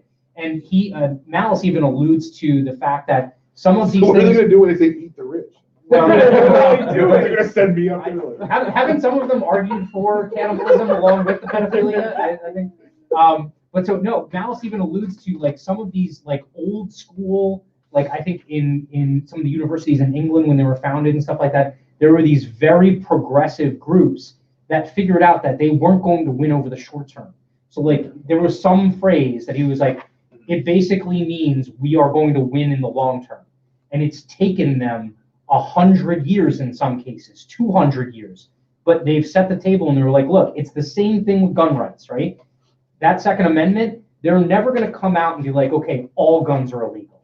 They're going to limit the mags, they're going to limit the buttstocks, they're going to limit the sights, and then they start limiting the caliber, how long the thing is, until you get to the point where you can't even get a concealed carry permit because technically it's all right, like allowed. We'll So have they make news you on go that through a soon. freaking maze, right? So they're going to put like these 11 different types of checks that the police officer has to do before he Only issues it, 11? and makes it so damn hard that when he does have an influx On top of the ones he invents that he thinks he that he has thinks to do. he has to do afterwards because something came up. My So, job's so so they're hard. intentionally My putting those things fingers in the hurt. way to make it harder for you to get your license. Is that what you're saying? Googler, And you're complaining so it's like an infringement, right? That he didn't understand was an infringement because he's a lifetime member of the NRA, the biggest shield organization. That was his in America. retort. I can't process these permits. My fingers hurt. We need like a little play school like basketball set so Mike can just like Dunk dunk on at it. the end. Yeah. So we're hitting on an hour and a half. I want to touch one point. I want I want someone smarter than me to explain it.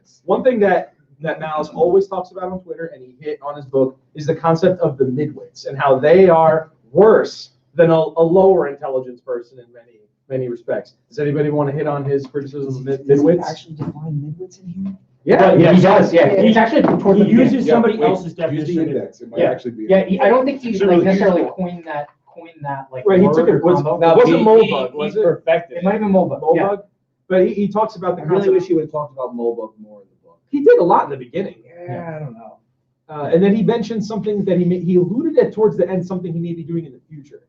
I think he alluded to like running for a political position or something. I don't know. He made some comment towards the end of the book. But anyway, the analogy he makes, midwits obviously people of middle intelligence who then like feel self-righteous because they know more than someone beneath them. Therefore, they think they're the most intelligent. Yeah. And he brings up the analogy about universities, right? The part of the cathedral, as he calls it, that they polled some university and they polled all the faculty and they asked them, what level of intelligence, how much smarter do you think you are than everyone else? Yes. It was, do you think you're an above average teacher? Yeah. Right, that's Right, what it and was. 90% 90% said said yes. Yeah. So how is it possible that 90% of this people think they're smarter than Okay, sure, everybody but else? I think it was a little bit unfare because I think He's gonna defend the cathedral now. Yes, because I He is think a if you teacher, ask isn't almost. he?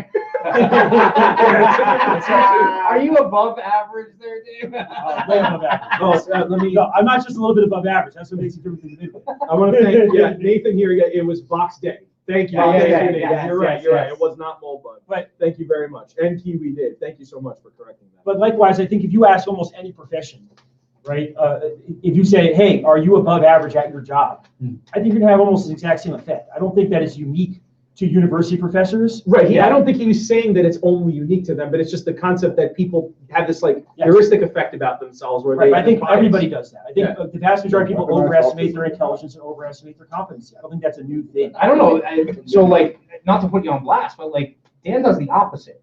Like Dan always says like, oh well, you get on the show and like you say some smart stuff. I'll just be here. and Yeah, but watch. if you ask him about how good he is But at then his job, he's Dan will definitely saying drop above in average. with some dynamite stuff, right? So like that's the opposite. It's like underperform. No, over sure, but that's right? also not his profession. That's just leadership 101, bro.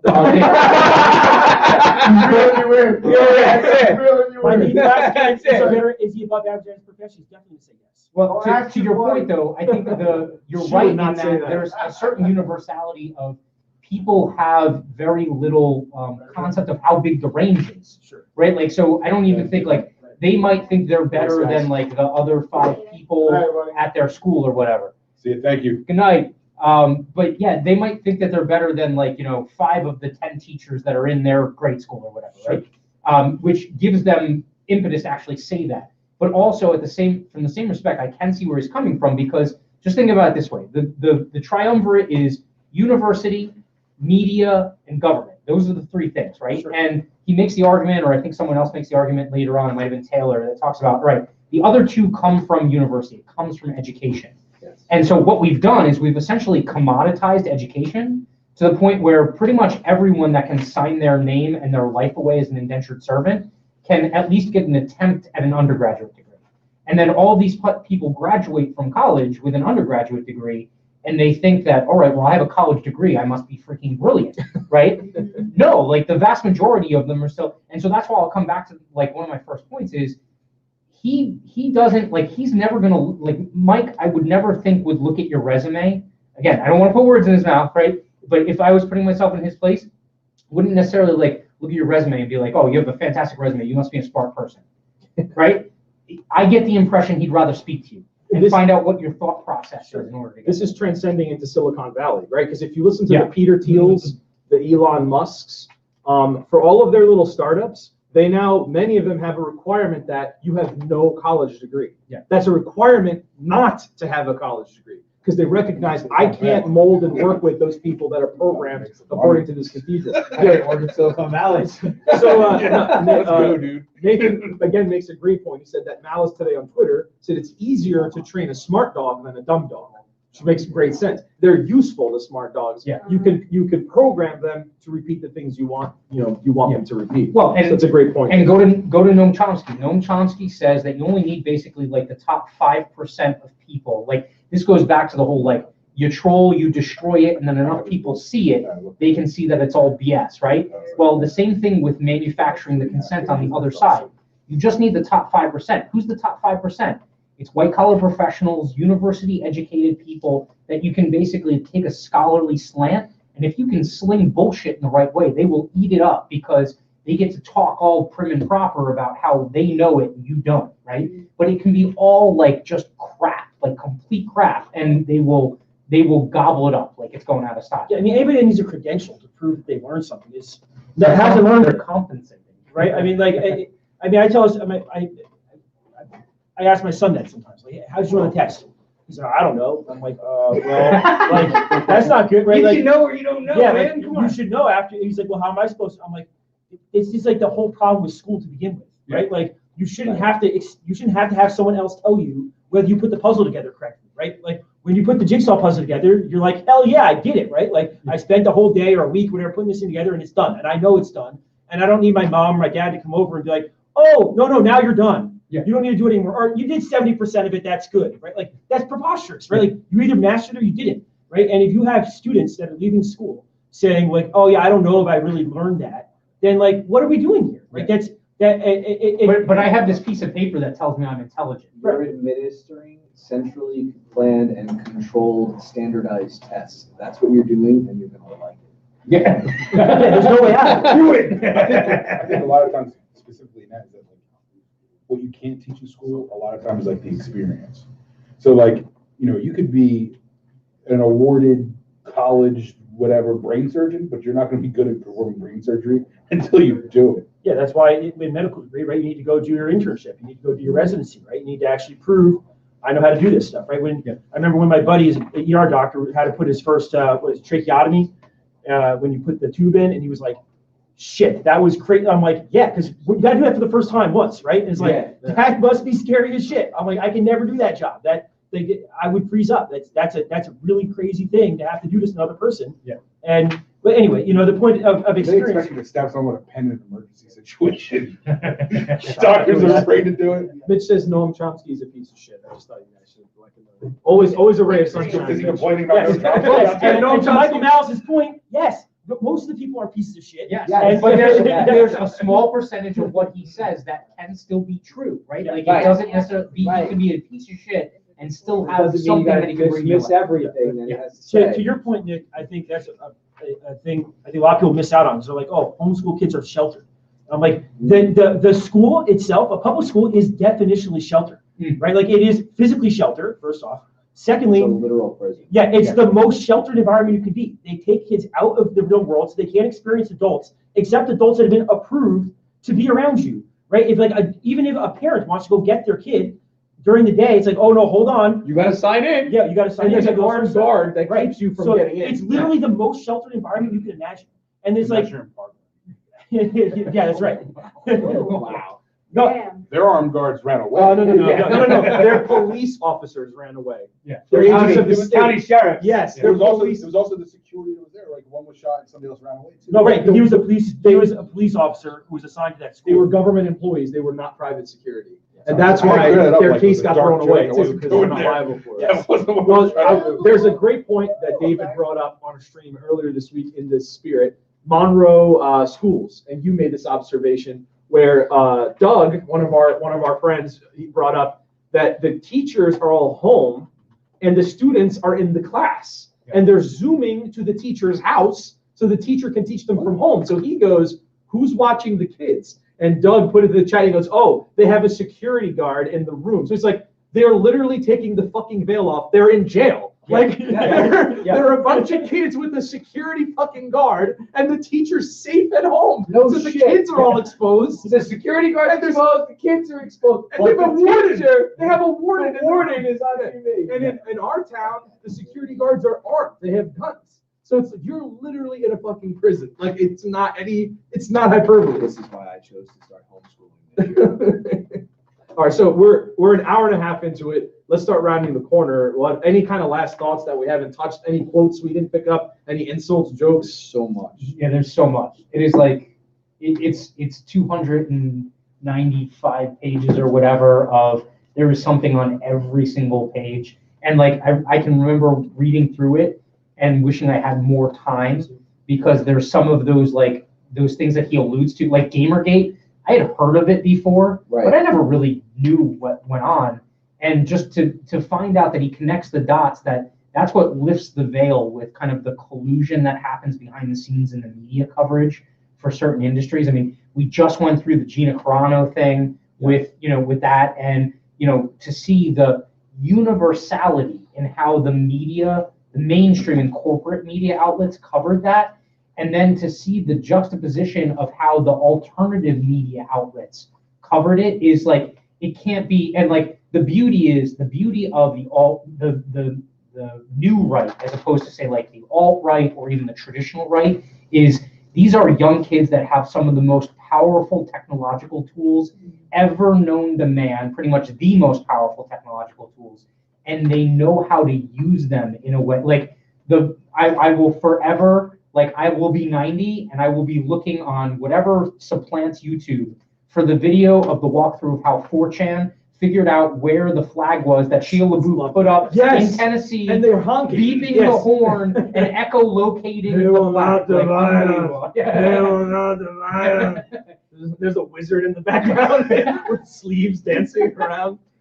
But I was just gonna say my one point that I want to bring up earlier was just going to it's exactly what you're talking about with the Gamergate stuff, and I think Mike was really doing a good job of explaining earlier about how they use the tactics that they see out there and they use them against them, which we were talking about, Frankie and I were talking earlier about rules for radicals. Mm-hmm. That's the number one rule in my book in terms of taking the one rule that's most important of his book, Saul Alinsky's book, which maybe we'll do another time, but is use your own rules against them, right? And so everybody loves it, right? When like, even if you don't have any, like I have no dog in the fight here with the Gamergate thing, right? But like it's so wonderful, right? When you see like all these short sellers who everybody blames for the sell-offs and also financial crisis, all this stuff, for like, yeah, fuck you, right? Like, yeah, finally you get what's coming to you with your short selling, right? I don't even know any of the details. I don't even know what's going on. It doesn't matter if I know what short selling is, but all I know is you bigwigs, hedge fund guys who love taking advantage when stocks go down, fuck you, right? Like I don't even know any deals. That's it, right? I don't want to know this stuff. I don't even want to care about what's going on. Right. But I know you got fucked by the same trick used on everybody else. You deserve it. That's it, right? And like just the beauty that people have, and that's trolling, right? Like to very high, right? And that's exactly why Malice is such a strong defender of that. When he goes on to these people's platforms, like, oh, but trolling's kind of bad. It's not my thing. And he's like Lex Friedman, right? And he's like, no, you're a nice guy, but this is not about being a nice guy. This is about taking down the bully, right? Yeah, like you have to punch back. And you have to use, in some ways, their tactics against them. You have to push them out. And you have to see the evil that you're facing as evil and be willing to fight it and not be like, oh, there's nothing we can do, there's nothing we do, right? No, laugh at them, mock them, disdain them, use all their own tricks against them. Just everything you can do to get them out of here, right? And the one thing you shouldn't be doing, right, is being like, oh, there's nothing we can do. Let's just all whine to each other about how bad everything is. And the beauty of that is you don't have to beat them at their game. You just have to show everyone else how fucked it is. Exactly. Right? Yeah. And so like that's what GameStop did, was it showed everyone that no matter what, even if you find an exploit, they win, right? And that undermines confidence in a system that before people are like, oh, well, if I pick the right penny stock, I could be able to make a lot of money. And they're like, nope, you're not in the club. Like you don't get to make money. They do. The only time you make money is if they make money. If they don't make money, you don't make money. Well, that brings us full circle, because that was one of the first things we talked about, right? With what's the experience in school and what's the experience you have with the government? Yeah. Right? You never win. You can't win. It doesn't matter if you're right. It doesn't matter if you have all the facts on your side. It's literally training you, right? The school literally trains you for your experience with the state. That you cannot win. You never, ever, ever win. They can say whatever they want about you. Win. Yeah. You can't. If you're 2 hours late and shoveling the snow on your sidewalk, they're going to drop a $2,000 fine on you. Yeah. But if they're 3 months late but on giving you your firearms permit, there is no penalty, even though it was well outside of the 30 days. And wait for that story to come out very, very soon. But even worse than that, I think we've leaked like half of it already. No. I've told you I'm guys talking about about FIDs in a certain town in central Jersey. in a certain county. look, certain even county. worse than that though, right, is like even if you did shovel your snow, right, even if your sidewalk were clear and some cop came over and said, nope, your sidewalk wasn't clear, $2,000 fine. You got to prove You're it. still wrong. You're still We're like, wrong. You're still wrong, right? You're still wrong. That's the beauty of their system. Is like even if you're right and they're completely wrong, you still lose. Yeah. Right? Like even if there's a statute that says you have to do this in 30 days. Are you quoting my life still right lose, now? Right? Like you know, Get out of my head. Tell them the whole story. Right? That's the point, right? And I think that's the mistake too many people make on the right. It's like, okay, if I just follow the rules, if I just make sure my sidewalk is shoveled all the time, and I make sure I do it all the time. things. But it's the law. You have to follow the law. Let me explain something to you. If it was 1832, the law said I would have to turn in the slaves that were running away. I promise you, I'm not going to be the one turning in the slaves. I'm breaking the law. It doesn't matter. Yeah, I mean that's literally what Vote harder. Yeah, vote Vote harder. harder. Vote harder. Vote hard. Hit the machine harder. Maybe your guy will get in office just to screw you. That's why the federalism, the federal government run amok, because that's exactly what happened, right? The Northerners were like, we're not sending those slaves back. They're like, all right, fine. We're gonna have a national police force that we're gonna send in to enforce all these rules, right? Which we see the exact same thing with gun rights today, where a sheriff says, okay, right, in Tennessee, right, they just passed, I think it was Tennessee, the county said, we're not gonna we're not gonna follow any federal gun laws, right? Yeah. But FBI agents can still go in there and arrest whoever the fuck they want. Right. It doesn't matter, Yeah. right? It's the exact same thing that's going on with the Fugitive Slave Act back in the 1850s and 60s. It's the exact same principle. Police are supposed to be locally controlled. And we have this like idea that they are, and that's still kind of screwed up. It doesn't always work out the right way. But even if you do get control of the police, I'm always telling Dan this, right? Even if we could do everything we could, right? We got 5 people all on the town council in Englishtown, all wanted to make this a libertarian Pay dream, attention, buddy. right? Yeah. It wouldn't matter at all. Put it in the books. It would barely move the needle because the state of New Jersey would be like, no, screw off, you're not doing that. Yeah. Right? And they would have all the mandates and all the other shit, whatever else, there's nothing you can do about it. They're gonna get the labor relations board in here to make sure you don't piss off the union and lower their wages. Like there's so many other things that are involved that even if you have all the right candidates, you still lose. Yeah. Thanks, guys. And to that point, culture always precedes politics and laws, right? So to that point, if you're going to like try and win that game against them, the like joke of vote harder, right, is it kind of like a black pill kind of thing. The white pill thing is find the exploit, find the hack, right? Or just straight up like civil disobedience, right? And press their hand. Because I forget if he alludes to it, but so many like civil rights and other types of movements in history have been started by civil disobedience. Like legalization of marijuana is a perfect example. Yeah, and how does that start? It starts by stuff like this, like talking to your neighbors, talking to other people. And letting people know that they're not alone. Right. Yeah. And building that disdain, right? Like even if that guy, I'm not going to fight the cop or whatever, right? That's a tough thing to ask people to do, but at least have disdain for him. Yeah. Right. Yeah. Right. Then Michael Malice talks about this when he went to the airport, right? And he was like, the National Guard, right, is checking IDs when he's going, and he's like, you're a piece of shit. Yeah. Right. No, he calls them he refers to in how in England they call the police the filth. Yeah. Right. And he's like, no, that's a good name. Like that's an accurate insult. But I mean, like, he's like, I'm going to comply with your thing, right? Because I know you have the guns, Yeah. and I have to do what you're going to tell me to do. But you're a piece of shit, right? And I want you to know that I think you're a piece of shit, right? That's my favorite thing to do. I do it every time. Every time. Every time I get a connecting flight, I stop at a TSA agent. I fart. Anytime there's a go, I got into it with the zoning people in town, and I did that. They hit me up to charge me for the full permit fee again because of one error on the permit, and I went off. I was like, "You're an immoral piece of garbage. Just because this piece of paper says that you should be doing it doesn't mean that you have to be doing it. You're literally upset. You're taking it out on somebody else, and I don't know what you're projecting on me, but you're human trash. You're stealing from me, and it's just straight extortion because you don't like the way things went down." Yeah. Matt and I were talking And I about gave him this. $100. And then I pulled my pants down and bent over. Because I had to finish my kitchen. I didn't really have a choice. No, Matt and I were talking about this earlier this week with the marijuana laws, right? I mean, you have to ask these police officers that now can't enforce those. They're actually going ballistic that they can't arrest kids now. This is like the biggest tragedy to them. Yeah. But the point I'll just finish with is that were you evil before when you were arresting them for the crime, or are you wrong now for not arresting them? There's no worse cop than the cop that smokes weed in his private time but still arrests kids for smoking. Right, but there's Kamala Harris? Come on, no, you gotta say it the boomer way. It's Kamala. That's the way it is. So you had asked about what are some points that we wanted to take out of this, right? We were kind of trying to wrap this up a little bit, you said. That was like 20 minutes ago. Yeah, that was 20 minutes ago. Yeah, I know. So the one part that I really love is when he's in the chapter talking about Ann Coulter, and he gets into how the left reacted to, I wasn't going to talk about it for the fourth. No, he talks about how the left reacted to the Trump victory and how you saw everybody shrieking on television and screaming. And he said it's literally the same thing that social animals do when they get separated from their group. They start bleeding. They just start bleeding. Yeah, Oh my yeah. God, I can't believe it. So now everybody else that was at home crying goes, oh my God, you're one of us. I can trust you. Because nobody knew what they could trust anymore, right? All the polls had said this. Hillary Clinton's tweeting out, happy birthday, Mrs. President, or whatever. With her with the picture of her as a child and everything like that. And it was like, and she loses, and they all lose their mind. They're all bleeding on national television. I'm lost.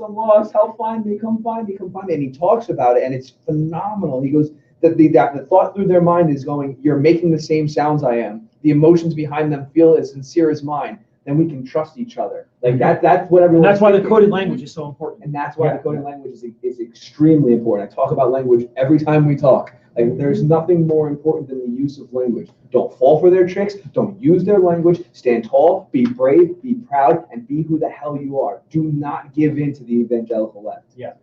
And you know what's funny is like how often do they project? And it's always about the symbols of the far right. It's always about the coded language of the far right. And you're like, That front is motherfucker, racist. like motherfucker, He talks you do the about same exact that shit. in this. Like they do the same exact stuff, and they're basically projecting that on the people that they perceive as evil. There you go. Who's got To be fair, he does point out often. Now we've been really bashing the hell out of the evangelical left, right? And what deservedly so. And I think in a lot of the chapter he really tries to explain why the new right thinks the way they think, and in doing so, he pulls back the curtain on the evangelical left, and he gets to the point where he still makes the point that, listen, not everybody on the new right is good though. Like there's definitely bad people over there. And I don't know how I feel about them. And no, they're not good. And we don't want them. And there is a slippery slope. Like he points when he's talking about Cantwell, he goes, this is the perfect example of the slippery slope and how there is a window of radicalization that can take you too far to the right.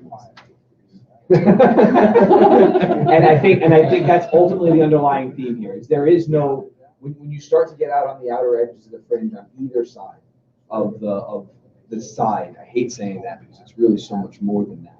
But you've got to be careful, and you have to start treading lightly, and you have to maintain principle. Once you lose that principle and you stop looking at humans as humans, that's when it becomes a problem. And there's people on the new right who don't look as people as humans. They look at them as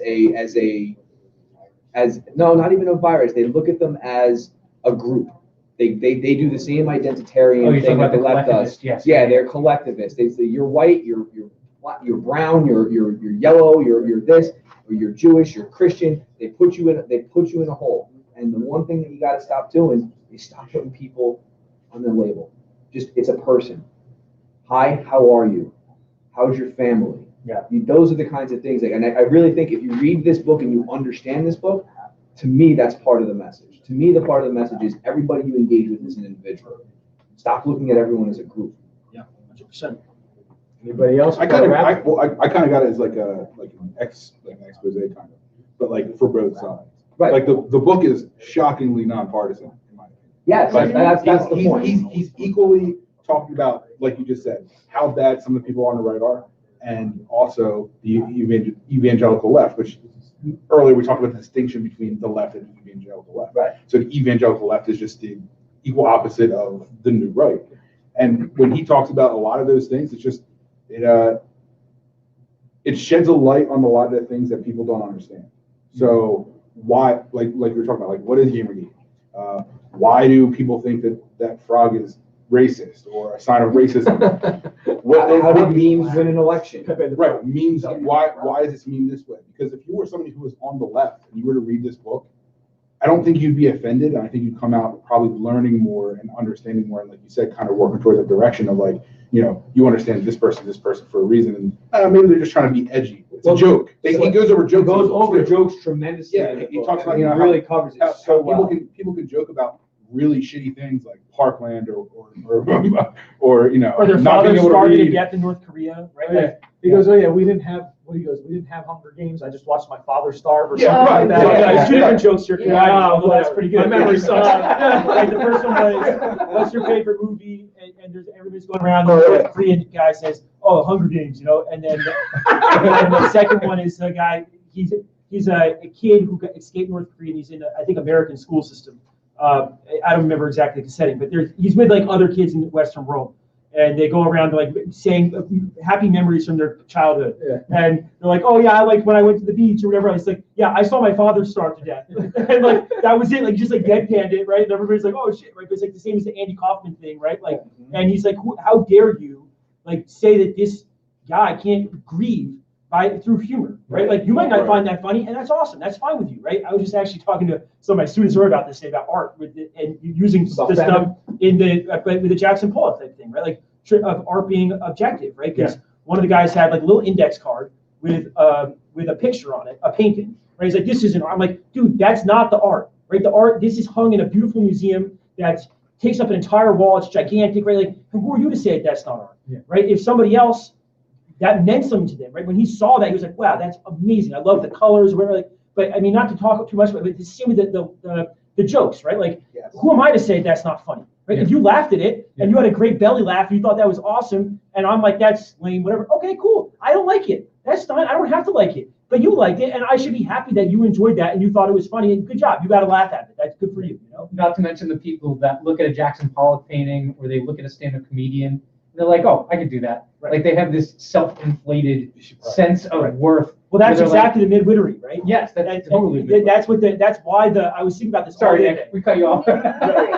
Midwittery. Yeah. I was thinking about this all day today because I finally realized what it was I was trying to say earlier. It was it's the jester, right? Mm-hmm. What does the jester do, right? He acts like a fool, right? And this is a whole thing that happens all the time in Shakespeare. So that's like, this is not a new thing, right? Like this is some things in life are unchanging, right? But the jester acts like an idiot.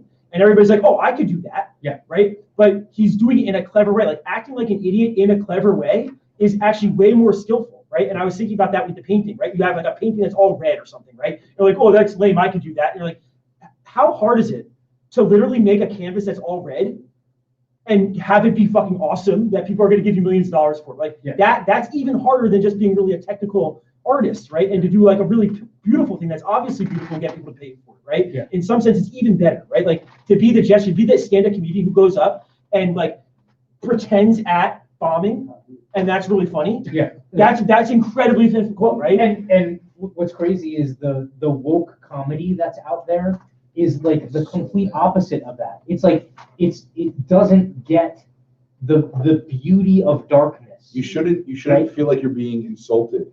Like when a woke comic is, you shouldn't have to feel like when you listen to comedy that you're being like talked down to. But they're not chasing laughs; they're chasing clapping. Right? Yes, that's what they always say. If the joke is punctuated with clapping, it's not comedy. Yes, right. It's a lecture. Well, and clap chases. What happens Clapter, as they call it. What happens with that is also he talks about it being. I know how you feel about mixing. I think he talks at one point Words about gotta how be separate. like basically succumbing to the crowd is the easy way out, right? Like it's the easiest way to go. And so like just with comedy, like it's really easy to hit the talking points, and then like probably half the crowd will clap. Yeah. And you're like, oh, well, that was a decent night. I did okay. Mike made Right. this observation that it's not brave to say, for Yeah. Oreos to get up there and say trans people exist. Yeah. It's an easy thing to say. It's so not easy. brave. Yeah. Sorry, Nick, we cut you off. Go ahead. I think for people that have already like understand a lot of the characters that are in the book, and people that understand the new right, I think it's really good just to see something there where it's like where you know that it's being explained well. All right, guys. Last thoughts. We're gonna wrap this up, and I have a bunch of thank yous that I have to say before we stop. So any conclusions, Frankie? Any body parts you'd like to shout into the microphone? Taint. Yeah. A taint. No, you said butthole last time. All right. I really do think I love that he brought such a level of humor into it, and it's like, I don't know. I think it's important to kind of bring those things back into these conversations that we're having, which you guys were just talking about. And I thought that this book like took such a good bird's eye view of the situation and didn't necessarily side with anyone, but broke it down so that you can understand where either side technically is coming from. So you can kind of draw your own conclusions from it. And I think that's probably one of the most important parts of the message of the book that I got out of it. Awesome. Great book. All right, Great book, guys. but I have to read the next one for you because And we're gonna talk about what we're gonna do next. You got something for me? Yeah, like, comment, subscribe, share. I think the algorithm worked for us. Like, donate. No, that's gonna. I got donate to it. bluestar.com, right? So, Or bluestarunion.com. Here's the first thing. Donate. Thank you to Frank at 4 Fox Sake for donating the drinks tonight, and for the Mayetas for hosting and mixing the drinks. Delicious. Thank you, Frank. Thank you, Cheeto, Thank Andy, you. and Michelle. Thank you. The second thank you goes to my friends here, everybody on the panel. I can't tell you how much we've been crying, laughing for the last week as we crammed the book the last 4 days. Literally texting till 2 in the morning. And, yo, did you get to this part? Dude, this is so funny. Google this. And just, and this is why the pleasure of Michael Malice is not that he's an exceptionally intelligent person, which he is, not that he's incisive with his commentary, which he is. It's that Michael Malice brings us joy, right? He makes me, and I know he makes you guys happy. And if we can spend all night till 2 o'clock laughing at these anecdotes, that's the value that Michael has to us. Forget the fact that he's right about everything. He makes us happy, right? And that's why we get together as friends, to be happy and enjoy each other's company. So that's where the value is for Michael. Secondly, I want to thank Michael for retweeting this, because that really got us a lot of new listeners, a lot of new viewers. Thanks, man. We appreciate you checking in with us and giving us a little publicity. Yeah. And lastly, thanks to all the I'll new really viewers read your next book who for jumped free. in. I said I'll really do a voiceover for your next book. He's got a sexy I feel voice. that passionate about it. Gotta get one more retweet, then he'll do it. Yeah. And lastly, if you're new to us, Blue Star Union, we're a civil rights group based in New Jersey. If you like what you heard, please go to Blue Star Union and donate. All of our donations are tax deductible. And we have a lot of activism coming out in 2021. This was our maiden voyage in 2020. We were founded like 7 months ago. So we have a lot of things coming down the pike. They were alluding to stuff with courts and police and lawsuits. We're going to have some news on that front, hopefully very soon. And thank you for Matt and Why Libertarian and your audience for also participating and being a part of it. We good, guys? What's up, We guys? good. Thank you, everyone. Thank you, Michael. Thanks, guys. Have a good night.